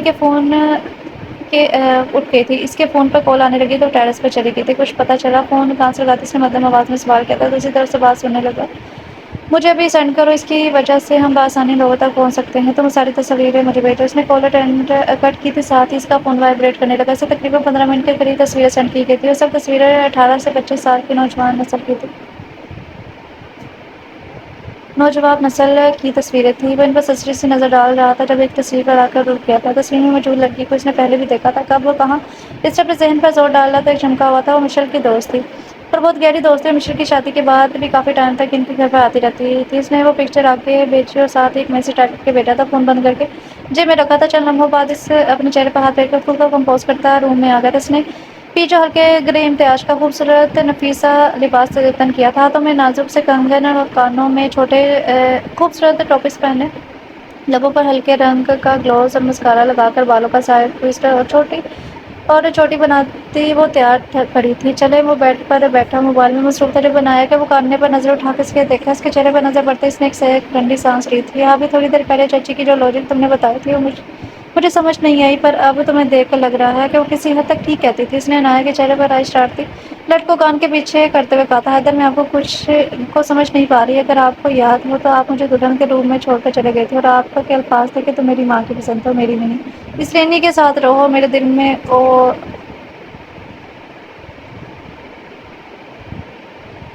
میری زندگی میں تمہاری کوئی گنجائش نہیں، تو اب ایسے کیوں بہیو کر رہے ہیں جیسے کہ مجھ سے پتہ نہیں کتنی محبت کرتے ہیں۔ وہ ہاتھ میں دوڑتی بے چینی سے بولتے بولتے کچھ کہتے رک گئی تھی۔ میں تو پہلے بھی ایسی ہی تھی، اور شادی سے پہلے بھی یہی تھی، تب تو کبھی پلٹ کے دوسری نظر تک نہیں ڈالی۔ جب دلہن بنی تو ہر زبان کی اپنے لیے تعریف سنی تھی، اور آپ نے ایک نظر دیکھنا بھی گوارا نہیں کیا تھا، اور اب آپ کی بار بار اپنی طرف اڑتی نظر مجھے الجھا دیتی ہے۔ دیکھو نا، یہ شادی سے پہلے کبھی بھی تمہیں اس نظر سے نہیں دیکھا تھا، تو اندازہ بھی نہیں تھا کہ تم اتنی خوبصورت ہو۔ تمہاری بیوی اور تمہاری پہلی بات کا جواب یہ ہے کہ ماما نے مجھے پریشرائز کر کے مجھے اس شادی کے لیے فورس کیا تھا، تو مجھے بھی چڑ چڑھ گئی تھی، اس لیے جس دن میں شادی کے لیے ہاں کی تھی، اسی دن میں باہر جانے کا فیصلہ بھی کر لیا تھا کہ مجھے یہاں نہیں رہنا۔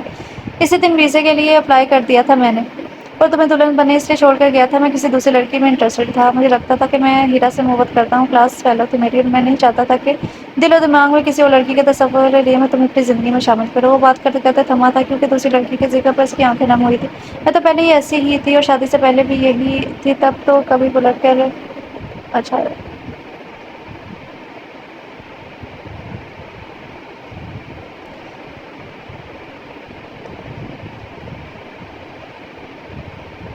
تبھی اس کے الفاظ حیدر کے کانوں میں گونجے تھے۔ اس نے اس کے کہے ایک ایک لفظ پر غور کیا تھا، ساکت رہ گیا تھا۔ کیا وہ محبت کرتی تھی اس سے؟ اس نے حیرت و بے یقینی سے اس کی طرف دیکھا تو نظر چرا گئی تھی۔ یہ چلے دیر ہو رہی ہے، آنکھ کی نمی صاف کرتے ہوئے پہلے سے سیٹ کیے دوپٹے کو دوبارہ سے سیٹ کرنے لگی تھی۔ چلتے ہیں، مگر پہلے مجھے پوری بات کرنے دو۔ اس نے اسے کندھوں سے تھام کر بیڈ پر بٹھایا، اور خود پنجوں کے بل اس کے پاس زمین پر بیٹھ گیا تھا۔ وہ بے چینی سے اٹھنے لگی جب اس نے اس کے ہاتھ پر دباؤ ڈال کے اسے اٹھنے سے روکا تھا۔ US جانے کے بعد مجھے بہت جلد احساس ہو گیا کہ میں اس لڑکی سے محبت نہیں کرتا۔ وہ ایک وقتی اٹریکشن تھی جسے میں محبت سمجھ رہا تھا۔ اس سے جب یہ احساس ہوا تو اس کے بعد ایک گلٹ بچا تھا کہ ایک لڑکی کو ہرٹ کر کے آیا ہوں۔ وہ گلٹ آہستہ آہستہ کب محبت میں بدل گیا، مجھے احساس نہیں ہوا، جب یہاں آ کر تم پر نگاہ ڈالی کہ میری منزل یہی ہے جسے میں در بدر کی خاک چھانتے ہوئے ڈھونڈتا پھرا تھا۔ اس کی آنکھوں میں دیکھتا، اس کا ہاتھ اپنے ہاتھوں میں تھامتا ہوا وہ ایک ایک لفظ پر زور دیتا ہوا بولا تھا، تو کیا میں اتنی بری تھی کہ مجھ سے محبت کرنے میں آپ کو 3 سال لگ گئے؟ 3 سال لگے حیدر آپ کو یہ احساس ہونے میں کہ میں اس قابل ہوں کہ جس کے ساتھ زندگی گزاری جا سکے، مجھ سے بھی محبت کی جا سکتی ہے۔ کبھی خیال نہیں آیا کہ کوئی ہے جسے اپنے نام پر چھوڑ کر آیا۔ اس کے لہجے میں آنسو کی آمیزش تھی، کوشش کے باوجود بھی وہ آنسو پلکوں کی بار توڑ کر گال پر بہہ نکلے تھے۔ حیدر کو لگا تھا جیسے اس کے سارے الفاظ دم توڑ گئے ہیں۔ وہ کچھ بولنے کی کوشش میں تھا جب وہ بے دردی سے اپنے گال رگڑتی دوبارہ سے بول اٹھی تھی، جب جا ہی رہے تھے تو کوئی آس سے دل آ جاتا، کوئی امید، کوئی ایسا جملہ جس کے سہارے میں جیتی رہتی ہیں، خاموشی سے چلے جاتے کہ خود سے ہی امید کے دیے جلا کر خوش فہمی کا جہان آباد کر لیتی۔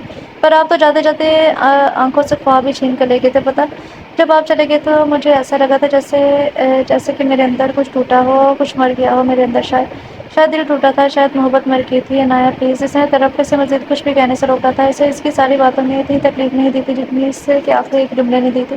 اسے محسوس ہوا تھا کہ محبوب کے منہ سے اپنی محبت کی نفی کس حد تک تکلیف دہ ہے۔ وہ 3 سال کس تکلیف سے گزری ہے، اس کا اندازہ سے ایک لمحے میں ہی ہو گیا تھا۔ اس نے حلق کو تر کیا اور اپنی لبوں پر زبان پھیری تھی۔ سوری، وہ بہت کچھ کہنا چاہتا تھا مگر الفاظ ساتھ چھوڑ گئے تھے۔ وہ سر جھکائے وہ مشکل ایک لفظ ہی ادا کر پایا تھا، میں نے آپ کو معاف کیا۔ اپنے آنسو خشک کر کے مضبوط لہجے میں بولی تو اس نے حیرت سے سر اٹھا کر اس خوبصورت لڑکی کو دیکھا تھا۔ کیوں، اتنا چھوٹا جرم تو نہیں تھا میرا جو اتنی آسانی سے معاف کر دیا۔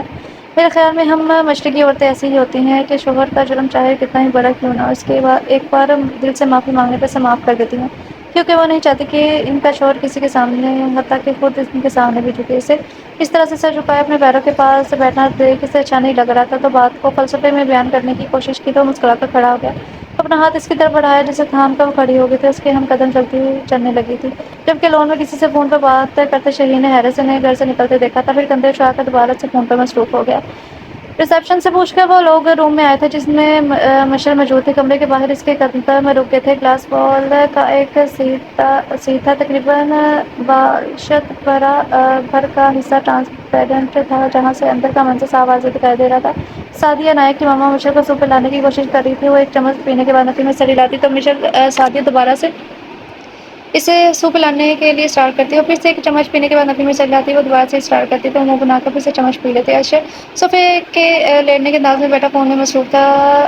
کبھی نظر اٹھا کر انہیں بھی دیکھ لیتا تھا۔ وہ اتصال بعد اپنے سامنے دیکھ کر اپنے آنسو روکنے کی کوشش میں تھی، جبکہ حیدر بھی خاموشی سے اسے دیکھ رہا اور کبھی بچے کے رونے کی آواز آئی تھی۔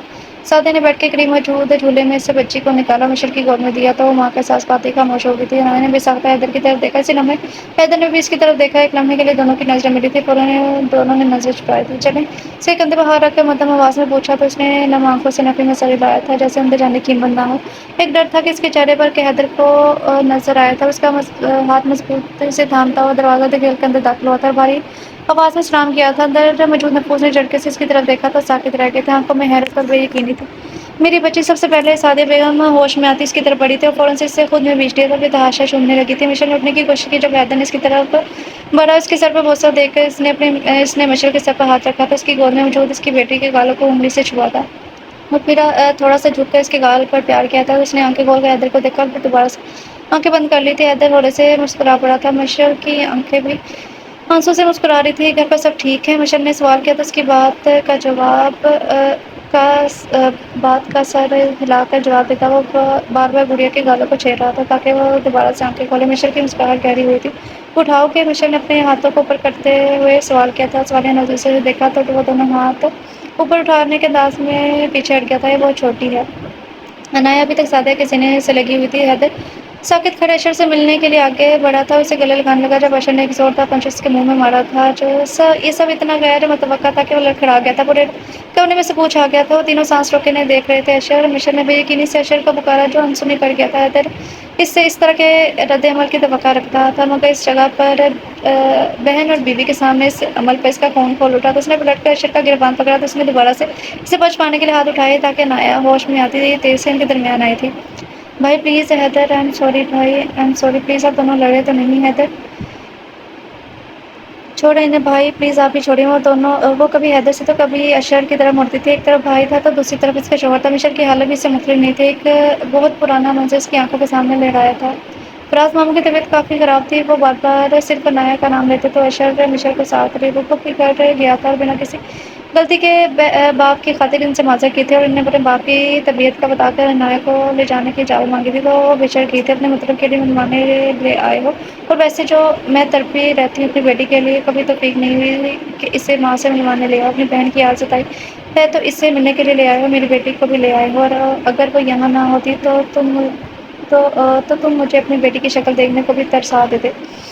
نہیں پھوپھا، ایسی کوئی بات نہیں ہے، 1 سال ہو گیا ہے اس کی شادی کو، وہ ایک بار بھی گھر نہیں آئی۔ بابا کی طبیعت ٹھیک نہیں ہے، کل چھوڑ جاؤں گا۔ وہ چاہے تو مشل بھی یہیں رہ لے۔ اپنے غصے کو قابو پاتا وہ تحمل سے بول رہا تھا، کوئی ضرورت نہیں ہے اسے دوبارہ یہاں چھوڑ کر جانے کی، لے جاؤ اسے اور وہیں رکھو اسے، میں حیدر سے کہہ کے اس کی طلاق کے کاغذ بھجوا دوں گی، اور میری بیٹی بھی اب اس گھر میں نہیں چاہیے جہاں اس کی عزت نہیں ہے۔ میری بیٹی کو طلاق دو اور اپنی بہن کو لے جاؤ یہاں سے۔ وہ غصے سے چلائی تھی تو ان کی بات پر مشل کے قدموں تلے سے زمین نکلی تو یہی حالت دروازے کے کمرے کے دروازے پر کھڑی عنایہ کی تھی۔ اشر جو پہلے ہی بہت مشکل سے اپنے اشتعال کو قابو کر رہا تھا، ان کی بات پر اس کے تن بدن میں آگ لگ گئی تھی۔ ٹھیک ہے، اتنا ہی شوق ہے نا آپ کو اپنی بیٹی کو طلاق دلوانے کا تو میں اشر فراز، اس نے پل بھر کو اپنی بند آنکھیں ایک سلگتی نظر مشل پر ڈالی تھی۔ اس کے تاثر دیکھ کر مشل کو لگا تھا جیسے لمحوں کا کھیل تھا، سب کچھ تباہ اور برباد ہونے والا تھا۔ وہ ڈر گئی تھی، اس نے اپنے کانوں پر ہاتھ رکھے اشر کی آواز اس کے کانوں میں نہ جائے، مگر اس کی آواز ہرگز بھی آہستہ نہیں تھی۔ میں اشر فراز اپنے پورے ہوش آواز میں مشل حارث کو طلاق چٹاک اس کے پاس منہ میں تھے، جب اس کے گال پر پڑنے والا تھپڑ فضا کو ساکت کر گیا تھا۔ اس نے بے یقینی سے اپنے سامنے کھڑے اپنے سے 4 سال چھوٹی عزیز جان بہن کو دیکھا تھا جو اس کے سامنے کھڑے گہرے گہرے سانس لیتی ہانپ رہی تھی۔ بھائی آپ ہوش میں نہیں ہیں، غصے میں پاگل ہو چکے ہیں، آپ نکل جائیں میرے گھر سے، اپنی بیوی کو بھی لے جائیں اور دوبارہ یہاں مت آئیے گا، چلے جائیں یہاں سے۔ وہ اپنی تمام تر ہمت مجتمع کر کے حلقے بل چلائی تھی تو مشل نے مشکور نظروں سے اسے دیکھا تھا جس نے اس کی دنیا اجڑنے سے بچا لی تھی۔ اشر اس کا ہاتھ تھام کے اسے وہاں سے گھسیٹتا لے گیا تھا اور رابعہ بیگم جو 1 سال میں اس سے کوئی بات نہیں کرتی تھی، بس خاموش رہتی تھی، اس دن اس پر چلائی تھی اور اس کے بعد اسے ان کا جو دل چاہتا تھا اور بے دھڑک اس سے بول دیتی تھی۔ اور جب یہ بات زیادہ ستاتی کہ عنایہ کی وجہ سے ان کے 2 بچے ان کی آنکھوں کے نور ان کی نظروں سے دور ہیں تو وہ اس پر ہاتھ بھی اٹھا دیتی تھی، مگر ایسا بہت کم ہوتا تھا۔ مشل جانتی تھی کہ اشر نے حیدر کو جو تھپڑ مارا تھا وہ اس تھپڑ کا بدلہ جو اس کی لاڈلی اور جان سے پیاری بہن نے اس کے گال پر مارا تھا، کیونکہ اس کی وجہ سے وہ حیدر کو ہی سمجھتا تھا کہ اگر وہ باہر نہیں جاتا تو اس کے حالات تو مختلف ہوتے۔ Once again I am sorry بہت ہوگی۔ ایک بار پھر سے دونوں کی طرف دیکھ کر بولی تھی تو وہ دونوں کی زبانوں پر بولے تھے، تم کیوں معافی مانگ رہی ہو؟ اس کا دماغ میں درست کروں گا۔ ان کے ایک ساتھ بولنے پر وہ ایک دم سے کھلکھلا کر ہنس پڑی تھی، اس کی کھلکھلاتی ہنسی پر وہ ایک دم پرسکون ہوا تھا، جبکہ وہ آگے بڑھ کر اشر کے گلے لگی تھی تو اس نے اس کے سر پر پیار دیا تھا۔ مشعل سے ملتے اس نے اس پر اعصاب کا پوچھا تھا، تھوڑی دیر پہلے ہی گھر آ گئے تھے، سعدیہ بیگم نے جواب دیا۔ مائی گاڈ، یہ کتنی کیوٹ ہے، کیا میں اس کو اٹھا لوں؟ اس کے گال چومتی بولی تھی شور۔ مشعل مسکرا کر بولی۔ اس نے اس بچی کی طرف اپنا ہاتھ بڑھایا تھا۔ رے رکو، تم گرا دو گی اس کو۔ سعدیہ بیگم جلدی سے آگے آئی تھی اور اسے صوفے پر بیٹھنے کا اشارہ کیا تو وہ بیٹھ گئی تھی۔ سعدیہ بیگم نے اسے اس کی گود میں دیا تھا، اشر بھی اس کے ساتھ ہی بیٹھا تھا، جبکہ حیدر بیڈ کے ساتھ پڑی چیئر پر بیٹھ تو گیا تو سعدیہ بھی کرسی گھسیٹ کر بیٹھ گئی تھی۔ عنایہ کا پورا دھیان اپنی گود میں مدھو نینی سے پلی پر تھا۔ اس نے اس کی چین کو پکڑ کر ہولے سے ہلایا تو وہ چھوٹی چھوٹی آنکھیں کھول کر پٹے پٹے سے دیکھنے لگی تھی۔ عنایہ سے دیکھ کر ہنسی، پھر اس کے گال پر پیار کیا، وہ بھی مسکرا دی تھی۔ اس کے مسکرانے پر عنایہ قہقہا لگا کر ہنس پڑی تھی۔ وہ جو سعدیہ بیگم کی بات کا جواب دے رہا تھا، اس کے قہقہے لگانے پر رخ موڑ کر دیکھنے لگا جو اسے ہنستے ہوئے اشر سے کچھ کہہ رہی تھی۔ پھر اچانک مشعل سے مخاطب ہوئی تھی، بھابھی کے نام کیا رکھیں گی اس کا؟ میں نے سوچا نہیں ہے، تم بتا دو نام کیا رکھیں؟ مشعل مسکراتے ہوئے بولی تو اشر اشک بھری نظروں سے اسے دیکھا تھا۔ نام تو پہلے ڈیسائیڈ کر چکے تھے شور۔ عنایہ نے اس کی بات کی تصدیق چاہی تو مشعل نے اس بات میں سر ہلا دیا تھا، یہ بالکل پریوں جیسی ہے تو اس کا نام بھی پریوں جیسا ہی ہونا چاہیے، جیسے پری سے۔ وہ اس کا چہرہ بغور دیکھتے ہوئے سوچنے کے انداز میں بولی۔ آخر میں اس والے نظر سے اشر اور مشعل کو دیکھا کہ آیا انہیں یہ نام پسند آیا بھی ہے کہ نہیں۔ بہت پیارا نام ہے ماشاءاللہ، سعدیہ بیگم کے کہنے پر اشر اور مشعل نے اس بات میں سر ہلایا تھا۔ تقریباً 2 گھنٹے وہاں رک کر وہ دونوں واپسی کے لیے نکلنے لگے تو سعدیہ نے حیدر کو پکارا تھا۔ بیٹا اگر برا نہ مانو تو ایک ریکویسٹ کرنی تھی۔ ماما آپ ریکویسٹ نہیں، حکم کرے۔ جانے کیوں اسے اس کی بات پر شرمندگی ہوئی تھی؟ عنایہ اتنے عرصے بعد آئی ہے تو اسے 2-3 دن کے لیے ہمارے پاس چھوڑ دو گے؟ وہ بہت اساس بھرے لہجے میں پوچھ رہی تھی۔ نہیں ماما، مجھے نہیں رکنا۔ وہ چاہ کر بھی انکار نہ کر پاتا۔ جب عنایہ ان کا ہاتھ تھامتی ہوئی نفی میں سر ہلانے لگی تھی۔ مامی آپ لوگ تو ابھی ہاسپٹل میں ہیں، جب گھر شفٹ ہو جائیں گے تو میں خود اسے لے کر آؤں گا، جتنے دن رہنا چاہے آپ کے پاس سے آرام سے رہ سکتی ہے، اور ابھی گھر پر بھی نہیں بتایا کسی کو۔ جب ہم نکلے تھے تو سب لوگ سو رہے تھے، اور تو ایسے میں اس کا رکنا مناسب نہیں ہے۔ اس کا ڈر اور خوف ہانپتے اس نے تفصیل سے جواب دیا تھا۔ حیدر وہ نکلنے لگا جب مشعل نے اسے آواز دے کر روکا تھا۔ یہ جو لڑکی تمہارے ساتھ کھڑی ہے نا، اس نے تمہاری بہن کی خوشیوں کی خاطر اس لڑکی نے بہت قربانیاں دی ہیں، اس کی آنکھوں میں کبھی آنسو نہ آنے دینا۔ اس کے کہنے پر حیدر نے گردن گھما کر اپنے ساتھ کھڑی لڑکی کو دیکھ کر آبرو اچکائی تھی تو ماں اور بھائی کی موجودگی میں اس کی حرکت پر سٹپٹا گئی تھی۔ وہ دوبارہ سے باہر نکلنے لگا۔ Haider I am sorry. بہن کو مطمئن اور پرسکون دیکھ کر اشر کو اس پر جو بھی غصہ تھا سب ختم ہو گیا تھا۔ اپنی غلطی کا احساس ہوا۔ اس کے معافی مانگنے پر حیدر نے اسے گلے لگایا تھا۔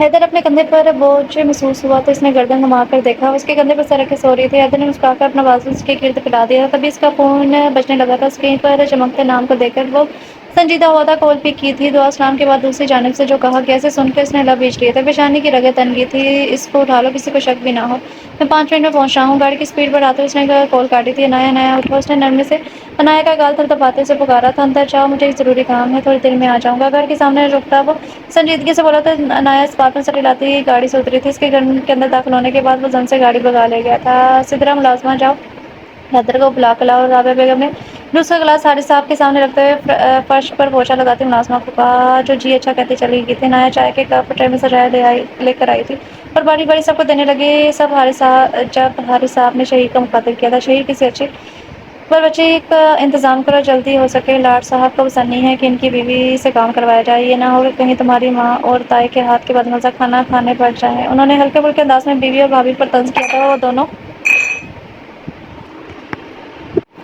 تو وہ دونوں بدمزہ ہوئی تھی۔ نوجوان پارٹی کے چہروں پر دبی دبی مسکراہٹ آ گئی تھی۔ بی بی جی صاحب دروازہ نہیں کھول رہے، میں نے بڑی دیر کھڑا دروازہ کھٹکھٹایا، آواز بھی دی لیکن انہوں نے جواب نہیں دیا۔ اچھا تم جاؤ، اسے کہیں کہ حیدر کو اٹھا کر ناشتے کو بلائے۔ رابعہ بیگم نے پہلا جملہ ملازموں سے کہتے دوسرا جملہ حارث صاحب سے کہا تھا اور ایک نظر وانیہ پر ڈالی تو وہ گھر پر نہیں ہے، عنایہ پر ڈالی۔ عنایہ سب کی نظریں خود پہ محسوس کرتی گڑبڑا گئی تھی۔ کیا کہا؟ کہاں گیا؟ رابعہ بیگم نے تیکھی انداز میں سوال کیا تو حارث صاحب نے سوالی نظر سے دیکھا تھا۔ پتہ نہیں، مجھے گھر چھوڑ کر گئے تھے تو کہہ رہے تھے کہ تھوڑی دیر میں آ جاؤں گا۔ آپ کو گھر چھوڑ کر گیا تھا مطلب آپ لوگ کہیں گئے تھے؟ حارث نے سوال کیا تو اس کے زبان دانتوں تلے دبائی اور خود کو کوسا تو ان سب کو دیکھا جو سوالی نظر سے دیکھ رہے تھے۔ عنایہ نے پل بھر کو آنکھیں بند کی اور دوبارہ کھولی تو وہ نکل کر حلق تک کیا تھا۔ جی، نظر چھپا کر اس بات میں سر ہلایا تھا۔ کہاں گئے تھے؟ ساما نے ایکسائٹیڈ ہوتے ہوئے سوال کیا۔ ان سب کی سوالیہ پرشوق نظریں ان پر جمی تھیں جبکہ سب سنجیدگی سے اسے دیکھ رہے تھے۔ اب گھبراہٹ اور شرمندگی نے بے یک وقت آن گھیرا تھا۔ سمجھ نہیں آ رہی تھی کہ سچ بولیں یا جھوٹ بولتے۔ سچ بولنا ہے، پھپھو نے کوئی مسئلہ کھڑا کر دیا تو ہاسپٹل گئے تھے۔ اس کے بولنے کے لیے لواق یہی تھا کہ جب اپنے پشت سے آتی باری گمبھیر آواز میں اس کے اندر سکون کی لہر دہرا دی۔ اس نے مڑ کر تشکر بھری نظروں سے حیدر کو دیکھا تو اس نے سر کو ہلکا سا خم دے کر اس کا شکریہ قبول کیا اور کرسی کی سیٹ پر بیٹھ گیا تھا۔ خیریت؟ طبیعت تو ٹھیک تھی تم دونوں کی؟ حارث صاحب نے باری باری دونوں سے دیکھتے ہوئے پوچھا تھا۔ جی الحمدللہ، مشرق کی بیٹی ہوئی تھی، اس کو دیکھنے گئے تھے۔ حیدر نے سپون سے اپنی پلیٹ میں سالن نکالتے ہوئے سب کو بے سکون کیا تھا۔ پورے ڈائننگ روم میں موت سا سناٹا چھا گیا تھا۔ مشل آپی ٹھیک ہے؟ اور ان کی بیبی کیسی ہے؟ کیا آپ کے پاس ان کی کوئی تصویر ہے؟ آپ نے بنائی کیا؟ اسامہ سب سے پہلے ہوش میں آیا تھا اور ایک ہی سانس میں اتنے سوال پوچھ ڈالے تھے جس پر حیدر ہولے سے مسکرا دیا کہ اس کی بھی تو بہن تھی، اور یہ بہن بھائی کا رشتہ بھی بہت عجیب ہوتا ہے۔ چاہے جتنی مرضی دوریاں ہوں، پک ہے میرے پاس، مگر تم اسے جا کر بھی دیکھ سکتے ہو۔ ریڈی؟ وہ حیران ہوا تھا۔ یس، بلکہ تم سب جا سکتے ہو۔ بابا میں جاؤں؟ اس نے باپ سے اجازت لینی ضروری سمجھی تھی۔ حارث صاحب اس بات میں سر ہلانے پر اسامہ اور ہمدان دونوں ناشتہ چھوڑ کر دروازے کی طرف آگئے تھے۔ رکو، ہم دونوں نے بھی جانا ہے۔ سمین اور دامین بھی ناشتہ وہیں چھوڑ کے ان دونوں کے پیچھے بھاگی تھی۔ شہیر اور حیدر نے ایک دوسرے کی طرف دیکھا۔ شہیر نے گننی شروع کی تھی۔ ابھی وہ 3 پر ہی پہنچا تھا کہ اسامہ الٹے قدموں واپس آیا تھا۔ ایڈریس تو بتا دیں، وہ لوگ کس ہاسپٹل میں ہیں؟ تم جاؤ، میں لوکیشن بھیجتا ہوں۔ اس نے جیب سے فون نکالا تھا۔ رکو یار، میں بھی تمہارے ساتھ جاؤں گا۔ حارث صاحب چائے کا آخری گھونٹ بھرتے ہوئے کھڑے ہوئے تھے۔ بابا مجھے آپ سے بات کرنی ہے، اس سنجیدگی سے بولا تو حارث صاحب گہرا سانس کھینچتے واپس بیٹھ گئے تھے۔ رابعہ بیگم ابھی تک ساکت تھی۔ سمرا اور عمر اس سب میں خاموش بنے تماشائی بنے بیٹھے تھے۔ کیا میں پوچھ سکتا ہوں کہ فراز ہاؤس کے لوگوں پر اس گھر میں آنے پر پابندی کیوں ہے؟ ٹیبل پر رکھے کپ پر نظر جمائے بنا ان کو دیکھے سر لہجے میں سوال کیا تھا۔ کیا یہ سوال تم نے اشر سے کیا تھا کہ اس نے تمہاری بہن کے میکے آنے پر پابندی کیوں لگائی تھی؟ رابعہ بیگم تیکھے لہجے میں بولی تھی۔ وہ ٹیبل پر کونے لگا کر تھوڑا سا آگے کو جھکا اور رابعہ بیگم کی آنکھوں میں دیکھ کر سر لہجے میں بولا تھا، کیونکہ آپ کی بیٹی ڈرگس لینے لگی تھی۔ اس کی بات پر وہاں موجود ان 5 نے حیرت اور بے یقینی سے ان کی طرف دیکھا تھا۔ تم جھوٹ بول رہے ہو؟ آپ کو لگتا ہے کہ میں جھوٹ بول رہا ہوں؟ وہ اسپاٹ انداز میں بولا تو رابعہ بیگم کو لگا جیسے وہ اپنی جگہ سے ہل نہیں سکیں گی۔ حیدر پلیز، عنایہ نے اسے ٹوکا تو اس نے فوراً گردن گھما کے اسے دیکھا تھا۔ اس کے ساتھ ایک کرسی چھوڑ کر دوسری کرسی کی پشت دونوں ہاتھوں سے تھامے کھڑی تھی۔ تم یہ بات جانتی تھی، رائٹ؟ وہ کرسی تک کے اس کے سامنے ہاتھ باندھے کھڑا اور سوالی نظر سے دیکھنے لگا۔ نظر چرا گئی تھی۔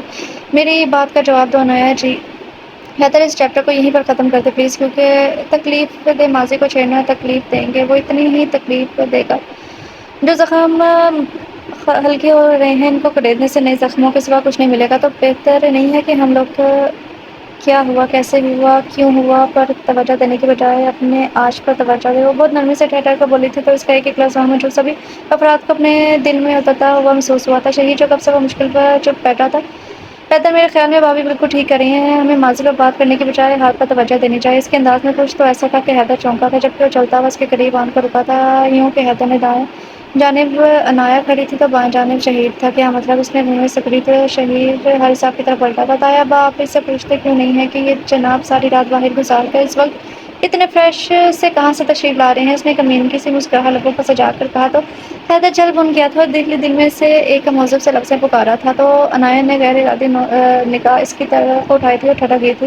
کف کونے تک فولڈ کیے ہوئے ایک کلائی میں گڑی اور دوسری میں بینٹ والوں کو اس طریقے سے سیٹ کی وہ اپنے محسوس اڑیے میں تھا۔ رات جب وہ عنایہ کو چھوڑ کر گیا تھا تو اس نے اسکائی بلو شرٹ پہنی ہوئی تھی، ساتھ میں اسکائی بلو کلر کی جینس پہنی تھی، اور اس وقت اس نے کالی شرٹ اور ڈارک بلو جینس پہنی ہوئی تھی۔ عنایہ ایک نظر اس پر ڈال کر برتن سمیٹنے لگی تھی۔ تم لوگوں کا کوئی بڑا نہیں ہے، سب کچھ جانتے بوجھتے تماشائی بن کر سب کچھ دیکھتے رہے، پر مجال ہے جو زبان سے ایک لفظ بھی نکالا ہو۔ تم لوگ کی خاموشی کا نتیجہ دونوں بچیوں نے بھگتا ہے، ان کے بڑوں نے بھگتا ہے جنہوں نے 3 سال اپنی بیٹیوں کی شکل نہیں دیکھی۔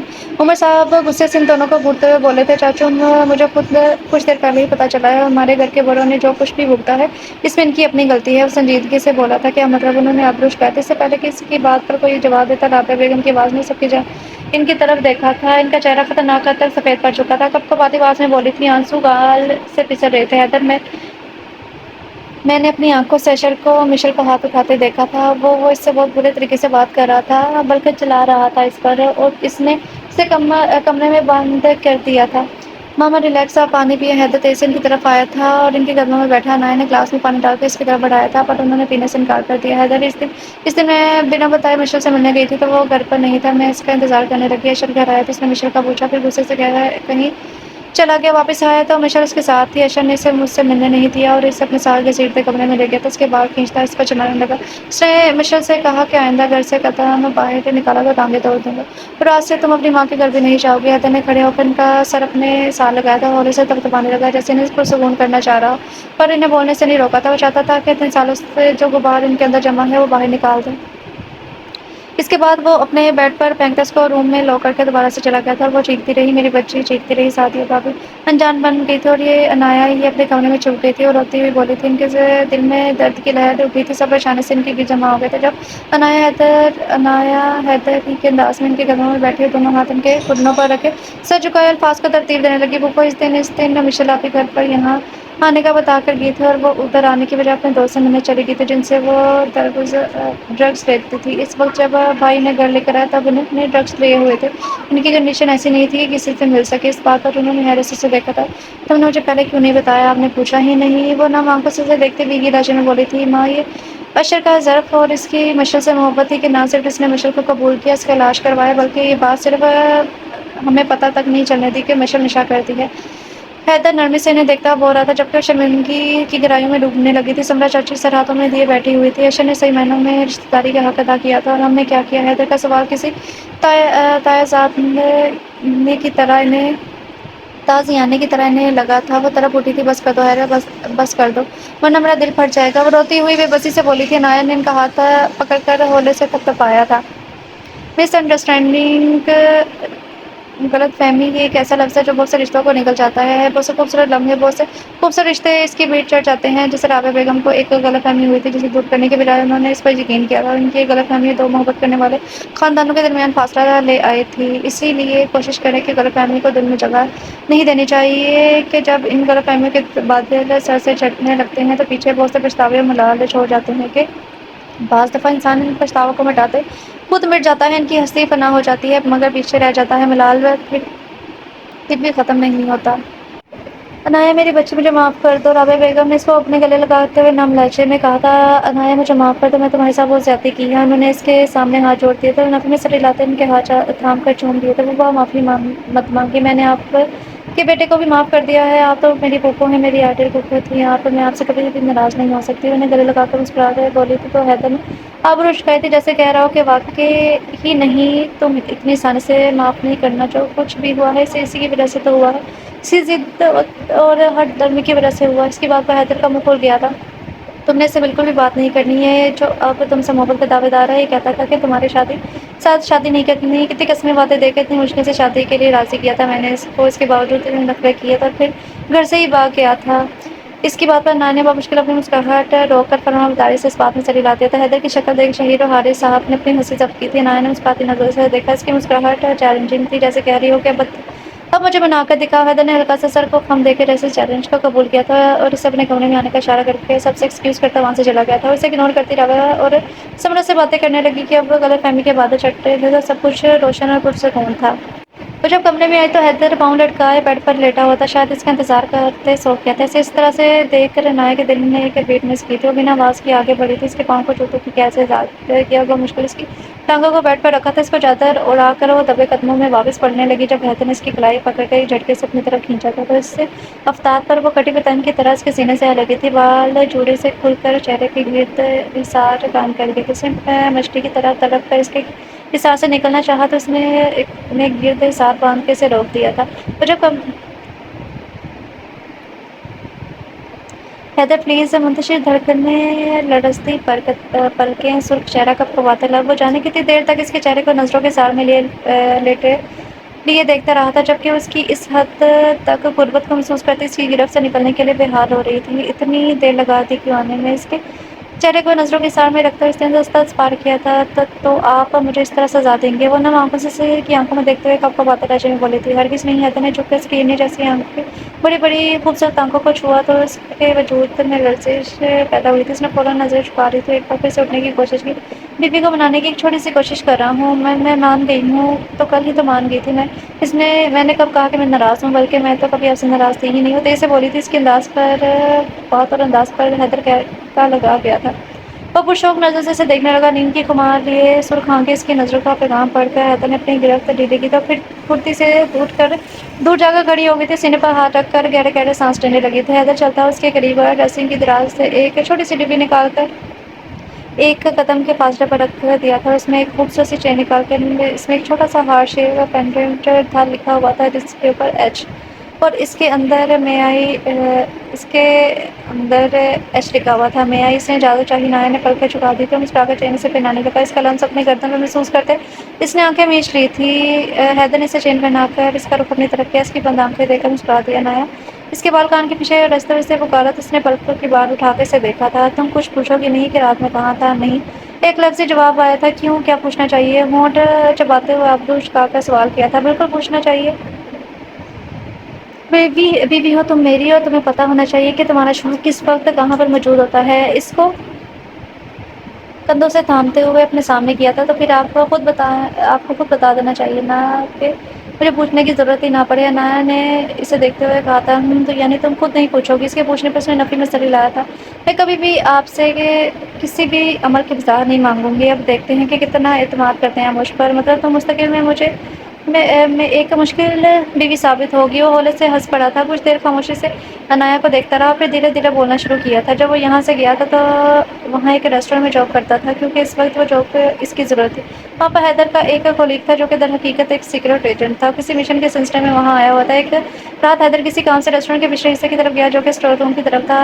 وہاں پر اس کو وہ لڑکا شدید زخمی حالت میں ملا۔ وہاں کی ایجنسی کو اس کا پتہ چل گیا تھا، اس پر حملہ ہوا تھا جس کے نتیجے میں وہ شدید زخمی ہو گیا تھا۔ حیدر نے اسے ہاسپٹل لے جانا چاہا تو اس نے سامنا کر دیا۔ اس نے ہاسپٹل جانے سے منع کیا تو انسانیت کے ناطے حیدر کو اپنے اپارٹمنٹ میں لے گیا تھا۔ وہ جو کچھ بھی اس کے لیے کر سکتا تھا اس نے کیا تھا۔ اسی ہفتے کے اندر وہ حیدر کو اس کے اپارٹمنٹ سے خفیہ جگہ پر لے گیا تھا، کیونکہ ایجنسی والے اس ایجنٹ کی تلاش میں اپارٹمنٹ تک پہنچ گئے تھے۔ جب وہ لوگ اپارٹمنٹ تک گئے تو حیدر تک پہنچنا مشکل نہیں تھا۔ اس ایجنٹ نے اس کے ایک ساتھی نے حیدر کو ٹریننگ کر لیا تھا کہ اس کی جان کو خطرہ ہے، اس لیے حیدر کو اپنے ساتھ شامل کرنا ضروری تھا۔ اسی طرح حیدر ایجنسی والوں کے لیے کام کرنے لگا، جس کا شہر کے علاوہ کسی کو علم نہیں تھا،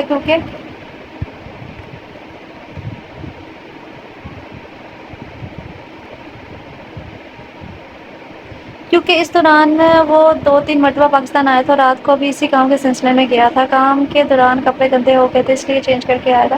وہ سنجیدگی سے بولا کہ ساری بات بتا چکا تھا، صرف پاکستان آنے والی بات چھپا گیا تھا۔ نایا نے کوئی ردعمل ظاہر نہیں کیا تھا، وہ تھوڑا حیران ہوا تھا۔ حیدر، میں پچھلے 3 سال سے آپ کی بیوی کی حیثیت سے آپ کے گھر اور آپ کے روم میں موجود ہوں، آپ کو لگتا ہے میں نے آپ سے اتنی بے خبر رہوں گی؟ اس نے ایک آبرو اٹھا کر سوال کیا تو حیدر ہنس دیا تھا۔ یعنی میری جاسوسی کرتی ہو؟ حیدر کی بات پر کھلکھلا دی تھی۔ حیدر نے اس کی کمر میں بازو حائل کیا تھا، تھوڑا سا جھکا تھا جس پر وہ کھلائی تھی اسے خود کو چھڑوا کر دور ہٹی تھی۔ اس کی پھرتی دیکھ کر حیدر کا کہکہ بے ساختہ تھا۔ اس کا ہاتھ تھام کر اسے ڈریسنگ ٹیبل کے میرر کے سامنے لایا، اس کی پشت اپنی کمر سے ٹکائی، اس کے کندھے پر تھوڑی ٹکائے، دونوں کا عکس شیشے میں دیکھنے لگا تھا۔ تم کتنے خوبصورت دل کی مالک ہو نایا، اور میں اس خوبصورت دل والی لڑکی کے عشق میں تا حیات قید ہونا چاہتا ہوں۔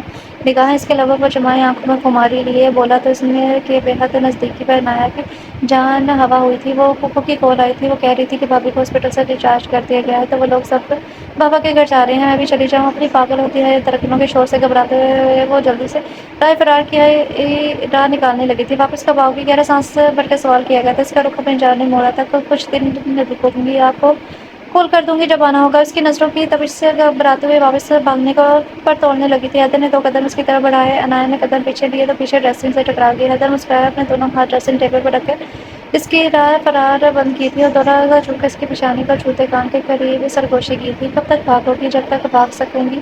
وہ جھک کر اس کے بازوؤں کے حصار سے نکلتی گئی لاکھ بولے تیزی کمرے سے بھاگ گئی تھی۔ حیدر پہلے تو اس کی بات اور حرکت پر حیران ہوا، پھر کمرے کی فضا میں زندگی سے بھرپور اس کا کہکہ گونجا تھا۔ بلیک 2 پیس اور وائٹ شرٹ زیب تن کیے وہ نکسر سا تیار خود پر پرفیوم اسپرے کر رہا تھا۔ جب دروازہ کھول کر شہیر اندر آیا تھا۔ او بھائی خیر تو ہے؟ اتنا تیار ہو کر کہاں جا رہے ہو؟ اپنے ولیمے میں جانے کی تیاری ہے کیا؟ شہیر نے اسے سرتا پیر گھورتے ہوئے طنز کیا تھا۔ اس کے ہاتھ سے پرفیوم چبڑ کر خود پر چھڑکنے لگا تھا۔ ولیمے پر تو نہیں، پر شادی کے بعد پہلی دفعہ سسرال جانے لگا ہوں۔ وہ اس کی حرکت اگنور کرتا بالوں میں ہاتھ پھیر کر مسکرا کر بولا تھا۔ ہوں، یہ منہ اور مسور کی دال ہے، سسرال میں کسی نے تمہیں گھاس تو ڈالنی نہیں ہے، ایسے ہی دلہا بن کے جا رہے ہو۔ شہیر اس کی مسکراہٹ پر جل کر بولا تھا۔ بیٹا تو جلتا رہے، جل جل کر اتنا کالا ہو گیا ہے کہ کوئی تجھے گھاس نہیں ڈالتی تو اپنی بڑاس دوسروں پر نکالتا ہے۔ حیدر نے اسے چھیڑا تھا۔ شہیر نے ہاتھ میں پکڑی پرفیوم کی بوتل سے اس کے سر کا نشانہ لیا تھا، جس نے سہولت سے کیچ کر کے اس پرفیوم کی بوتل سے شہیر کے منہ کا نشانہ لیا تو وہ تیزی سے پیچھے ہٹا تھا۔ کانچ کی بوتل دیوار پر لگ کر زمین بوس ہوئی تھی اور اس کی کرچیاں دور دور تک پھیل گئی تھی۔ پورے کمرے میں پرفیوم کی خوشبو پھیل گئی تھی۔ ڈیش انسان، تمہاری وجہ سے میرا اتنا مہنگا پرفیوم ٹوٹ گیا ہے۔ حیدر نے اسے گرکاتا تو کیا تم یہ سمجھ رہے ہو کہ میں تمہارے ساتھ کیچ کیچ کھیل رہا تھا؟ شہیر نے اسے آنکھیں دکھائیں تو جواب حیدر نے بھی اسے گھورا تھا، تو پھر کیا لینے آئے تھے؟ ایک کام تھا تم سے، اب تمہارے ساتھ رومانٹک گفتگو کرنے سے تو اس نے منہ بنایا تھا، تو حیدر جھٹکے سے اس کی طرف بڑھا تھا، اس کی بکواس پر ایک پنچ اس کے منہ پر مارا تھا۔ شہیر فوراً پیچھے کو جھکا تھا، تو حیدر کا ہاتھ زوردار انداز میں دیوار سے جا ٹکرایا تھا، تو وہ کرا کر رہ گیا۔ شہیر نے جیبوں میں ہاتھ ڈس کر مسکراتی نظر سے دیکھا، جیسے کہہ رہا ہو کہ اگر تم فوجی ہو تو میں بھی ایک پولیس والا ہوں۔ اور اس کی بات ابھی منہ میں ہی تھی کہ حیدر نے اپنے پاؤں سے ایک زوردار کک اس کے گھٹنے پر ماری، تو وہ گھٹنے کے بل نیچے گرا تھا۔ حیدر نے اس کے بالوں سے پکڑ کے اس کا سر اوپر اٹھایا۔ بیٹے، پولیس جتنی مرضی شارپ اور اسٹرانگ ہو جائے، ایک فوجی کا مقابلہ نہیں کر سکتی، ایسی بھی بات نہیں ہے۔ اب شہید سیدھا ہوتا نارمل انداز میں بولا، ہمیشہ سے ایسے ہی پیار کے چھوٹے موٹے جملے، موٹے عملی مظاہرے کرتے رہتے تھے، یہ کچھ ان دونوں کی فیلڈ کا اثر تھا، کچھ بچپن سے بنی عادت۔ خیر، میں تجھے پوچھنے آیا تھا کہ بھابھی آج واپس آئیں گی یا وہیں رکیں گی؟ شہیر کے سوال پر اس نے ٹھنڈی آہ بڑھی تھی۔ اس نے حیدر کی دکھتی رگ پر ہاتھ رکھا تھا، اور رابعہ بیگم نے اس دن ہاسپٹل میں ہی ان سب سے معافی مانگی تھی، اور سب نے انہیں معاف بھی کر دیا تھا۔ فراز صاحب اسی دن آ کر عنایہ کو اپنے ساتھ لے گئے تھے، اور صدم یہ کہ وہ فون پر 2 سے 4 منٹ سے زیادہ بات بھی نہیں کر رہی تھی۔ حیدر جب بھی اس سے آنے کا پوچھتا تھا ٹال دیتی۔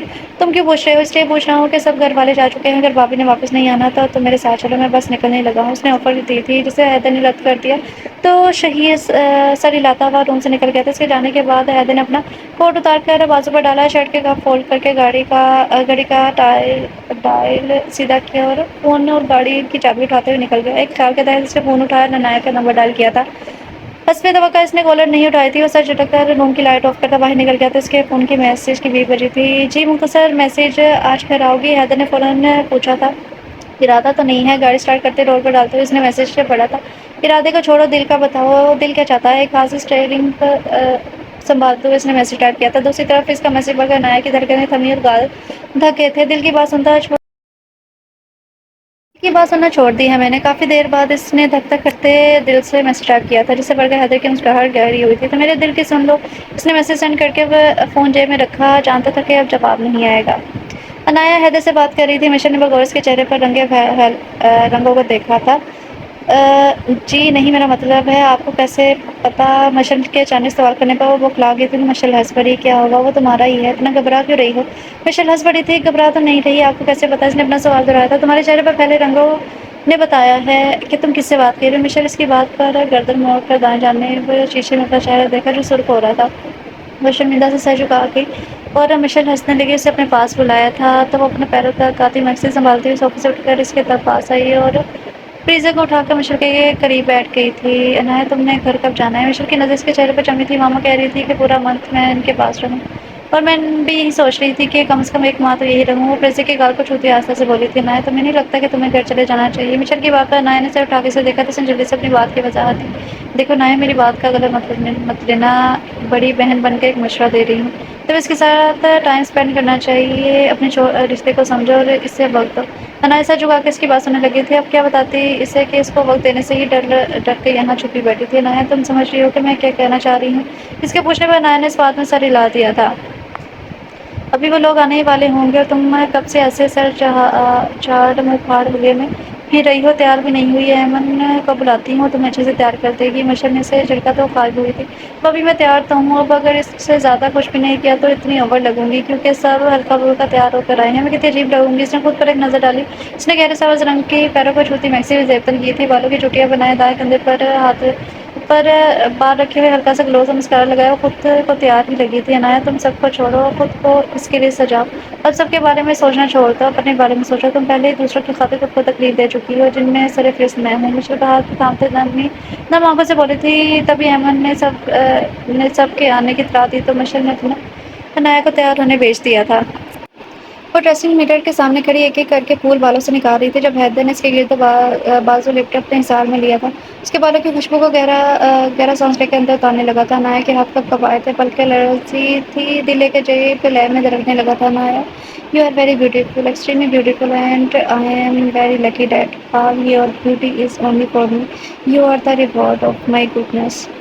حیدر نے دونوں کا آنکھ سے شیشے میں دیکھتے ہوئے جھک کر اس کے کان میں سرگوشی کی تو اس کے کندھے سے بال ہٹا کر ایک پرشدت لمس اس کی گردن پر چھوڑا تھا۔ نایا کی جان ہوا ہوئی تھی، اس کے سار میں پلٹی اور اس کے سینے میں چھپ گئی تھی۔ حیدر ہولے سے ہنسا تھا، اسے خود سے الگ کرنا چاہا تو اس نے اس کی شرٹ مضبوطی سے مٹھیوں میں دبوچ لی تھی۔ ارے یار، یہ تو غلط بات ہے نا، اتنا سر سنور کر اب چھپ رہی ہو، تعریف تو کرنے دو۔ نہیں، اس کی ضرورت نہیں ہے، وہ پوری سانسوں سے بولی تھی تو حیدر نے اس کا چہرہ تھوڑا سا اوپر کر سر کو دیکھا تھا۔ اچھا چلو میری طرف دیکھو تو نہیں۔ اس نے اسی طرح سینے پر سر رکھے دائیں بائیں سر کو زنبش دی تھی۔ یہ تو زیادتی کر رہی ہو تم میرے ساتھ، پہلے اتنے دن اپنے میکے رہ کر آئی ہو اور اب خود کو دیکھنے سے بھی پابندی لگا رہی ہو۔ مظلومیت سے بولا تھا، آپ صرف دیکھتے نہیں ہیں، اور جھجک کر بولی تھی تو حیدر کہکا لگا گیا تھا۔ اور کیا کرتا ہوں، شرارتی انداز میں گویا ہوا تھا۔ نایا نے کوئی جواب نہیں دیا تھا۔ اچھا سنو، تو حیدر نے مسکرا کر اسے دوبارہ پکارا مگر اس کی اسی طرح کھڑی رہی تو حیدر نے اس کی گرفت مضبوط کی، اس کے سر پر تھوڑی ٹکائے آنکھیں بند کر کے اسے محسوس کرنے لگا۔ یوں ہی کھڑے جانے کتنے لمحے گزر گئے تھے، وہ کس مسائی تو حیدر نے اس کے کندھے سے تھام کر اپنے مقابل کھڑا کیا تھا۔ جواب نہیں دیا تم نے، اس کی آنکھوں میں دیکھتے ہوئے گمبھیر سرگوشی نما انداز میں بولا تھا۔ آپ تنگ کرتے ہیں مجھے اپنی باتوں سے، اور وہ بولتے بولتے رکی اور لب قطرنے لگی تھی اور اس کی نظریں نایا کے لبوں پر جمی تھی۔ اس کی نظروں کا مرکز محسوس کرتے اس نے جلدی سے لب پیچ کر دانتوں تلے دبا کر اس کی نظروں سے بچنا چاہا تھا۔ حیدر نے انگوٹھے کی مدد سے اس کے لبوں کو دانتوں کی گرفت سے آزاد کروایا تھا۔ پیچھے ہٹا تو نایا تیزی سے رخ موڑ کر اپنے سینے پر ہاتھ رکھتے گہری سانس لینے لگی تھی۔ حیدر الماری کی طرف بڑھا تو وہ سکھ کر سانس لیتی تیزی سے بیڈ کی طرف بڑھی تو تیزی سے اپنے سینڈلز کے اسٹریپ سے کھولنے لگی۔ اس کا خیال تھا کہ جب حیدر کو بیڈ کی طرف آتا دیکھ کر اس کا حلق خشک ہوا تو حیدر کے ہاتھ میں خوبصورت سی پازیب تھی پہناؤ۔ اس نے اجازت طرف نظروں سے دیکھا تو وہ بوکھلا گئی تھی۔ میں خود پہن سکتی ہوں، میں پہنا دیتا ہوں۔ حیدر نے اس کے پاؤں کی طرف ہاتھ بڑھایا تو اس نے تیزی سے ٹانگیں سمیٹی اور اپنے پاؤں میکسی میں چھپا لیے تھے۔ حیدر نے سوالے نظر سے دیکھا تھا، وہ میں پازیب نہیں پہنتی تو آپ کلائی میں پہنا دے، میں اس کو بریسلیٹ بنا لوں گی۔ حیدر نے حیرانگی سے اسے دیکھا تھا۔ ریلی؟ اس کے ابرو اچکا کر سوال کیا تھا۔ جی۔ اس کے جی کہنے پر حیدر نے اس کی کلائی تھام کر دھیرے سے خود سے قریب کرتے اپنے حصار میں لیا تو وہ بوکھلا گئی تھی۔ اس کے ریشم جیسے بال اس کی پوچھ پر بکھرے ہوئے تھے، کچھ شرارتی لٹے چہرے کے ارد گرد تھی۔ حیدر یکٹک خود کو دیکھنے پر وہ اس وقت اس کی گرفت میں کسمسائی آئی تھی اور خود کو شرمانے کی کوشش کرنے لگی مگر حیرت کی گرفت مضبوط تھی۔ اس پازیب و بریسلیٹ کے چکر کو فی الحال چھوڑ دیتے ہیں، ابھی مجھے خود کو محسوس کرنے دو، اپنے دل کی دھڑکنیں سننے دو۔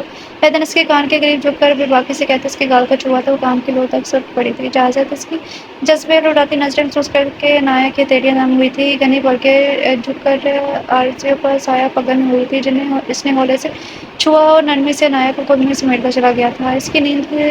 اسے نیند کی وادی میں لگتے ابھی کچھ دیر ہوئی تھی جب اس کا فون بجنے لگا۔ دوسری طرف سے اسے جو خبر دی گئی تھی اس پر وہ لب بیچ کر رہ گیا تھا۔ جو شخص آج اس نے پکڑا تھا اس نے خودکشی کرنے کی کوشش کی تھی۔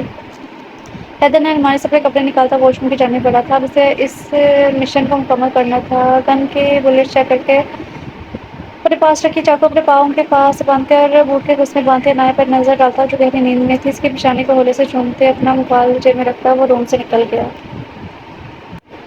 سبھی اس وقت لان میں موجود چائے سے لطف اندوز ہو رہے تھے، ہلکی پھلکی گپ شپ میں مصروف تھے۔ وہ غیر حاضر دماغی سے چہرے پر مشکل مسکراہٹ سے جائے بیٹھی تھی۔ چچی سمرا کے دوبارہ پکارنے پر بھی وہ ان کی جانب متوجہ نہیں ہوئی تو انہوں نے بازو سے پکڑ کے اسے جھنجھوڑا تو وہ بوکھلا گئی تھی۔ کیا بات ہے بیٹے، طبیعت تو ٹھیک ہے؟ اس کی بغلاہٹ محسوس کر کے انہوں نے نرمی سے پوچھا تھا۔ وہ اپنے سابقہ رویے کی معافی اس سے پہلے ہی مانگ چکی تھی تو اس نے بھی میں نے معاف کر دیا تھا۔ سبھی صبح سے اس کی ہر بات اور کام میں بے توجہی محسوس کر رہے تھے۔ بھابھی حیدر کہاں پر ہے؟ 2-3 دن سے گھر بھی نہیں آیا؟ عمر صاحب نے رابعہ بیگم سے پوچھا تھا تو اس کے ذکر پر اس کی بھی آنکھیں نم ہوئی تھیں۔ اس نے پلکیں چپک چپک کر آنکھوں کی نمی کو پیچھے دھکیلا تھا۔ بھئی خیر سے بیوی موجود ہے اس کی، اسی سے پوچھے۔ شادی کے بعد بھی اولاد پر حرکت کے سوال کا جواب ماں سے ہی کرتے تو شادی والے کروانے کا کیا فائدہ؟ رابعہ بیگم نے جیسے اپنی جان چھڑوائی تھی۔ ہاں یہ بھی خوب کہی آپ نے بیگم، بیٹا اچھا کام کرے تو فخر سے سینہ تان کر کہتا ہے یہ میرا بیٹا ہے، اور جب یہی بیٹا الٹی سیدھی حرکتیں کرے تو بیوی کا قصور ہے۔ اس بیچاری کو کھڑی ہوٹی سنا دوں کہ یہ تمہارے شوہر کے کارنامے ہیں۔ حارث صاحب رابعہ بیگم کو دیکھتے بظاہر سنجیدگی سے بولے، انداز چڑھانے والا تھا۔ رہنے دیں آپ، ایسے بھی کوئی خاص کارنامے نہیں تھی آپ کی اولاد میں جس پر فخر کیا جائے۔ رابعہ بیگم پہلے ہی حیدر پر غصہ تھا، چڑھ کر بولی تھی۔ اس سے پہلے کہ ان کی بحث سے چڑھتی سمرا نے جلدی سے اسے مخاطب کیا تھا۔ نایا بیٹا، میں سوچ رہی تھی کہ تمہاری خالہ کی بیٹی ایمن ماشاءاللہ بہت سعادت مند بچی ہے، مجھے بہت پسند آئی ہے۔ سوچ رہی ہوں شہید کے لیے اس کا رشتہ مانگ لوں۔ اس کی اچانک کہی بات پر پرائز کھاتے شہید کو ایک دم سے اچھو لگا تھا۔ ارے حوصلے سے بڑے بھیا، ابھی صرف ماما نے رشتے کی بات کی ہے اور آپ کو خوشی سے ناچنے، میرا مطلب ہے کھانسنے لگے ہیں۔ حمدان نے اس کی پیٹھ کو تھپتھپاتے شرارتی انداز میں کہا تو شہید نے اسے گھورا تھا، جس پر وہ قصیانی سی ہنسی ہنستا ہوا سیدھا ہوا تھا۔ بھائی دراصل خوشی سے ناچنے کا دل تو اس کا کر رہا ہے کہ پچھلے 3 دنوں سے جام ٹریفک بحال ہو گئی ہے تو اس کا نمبر آئے گا۔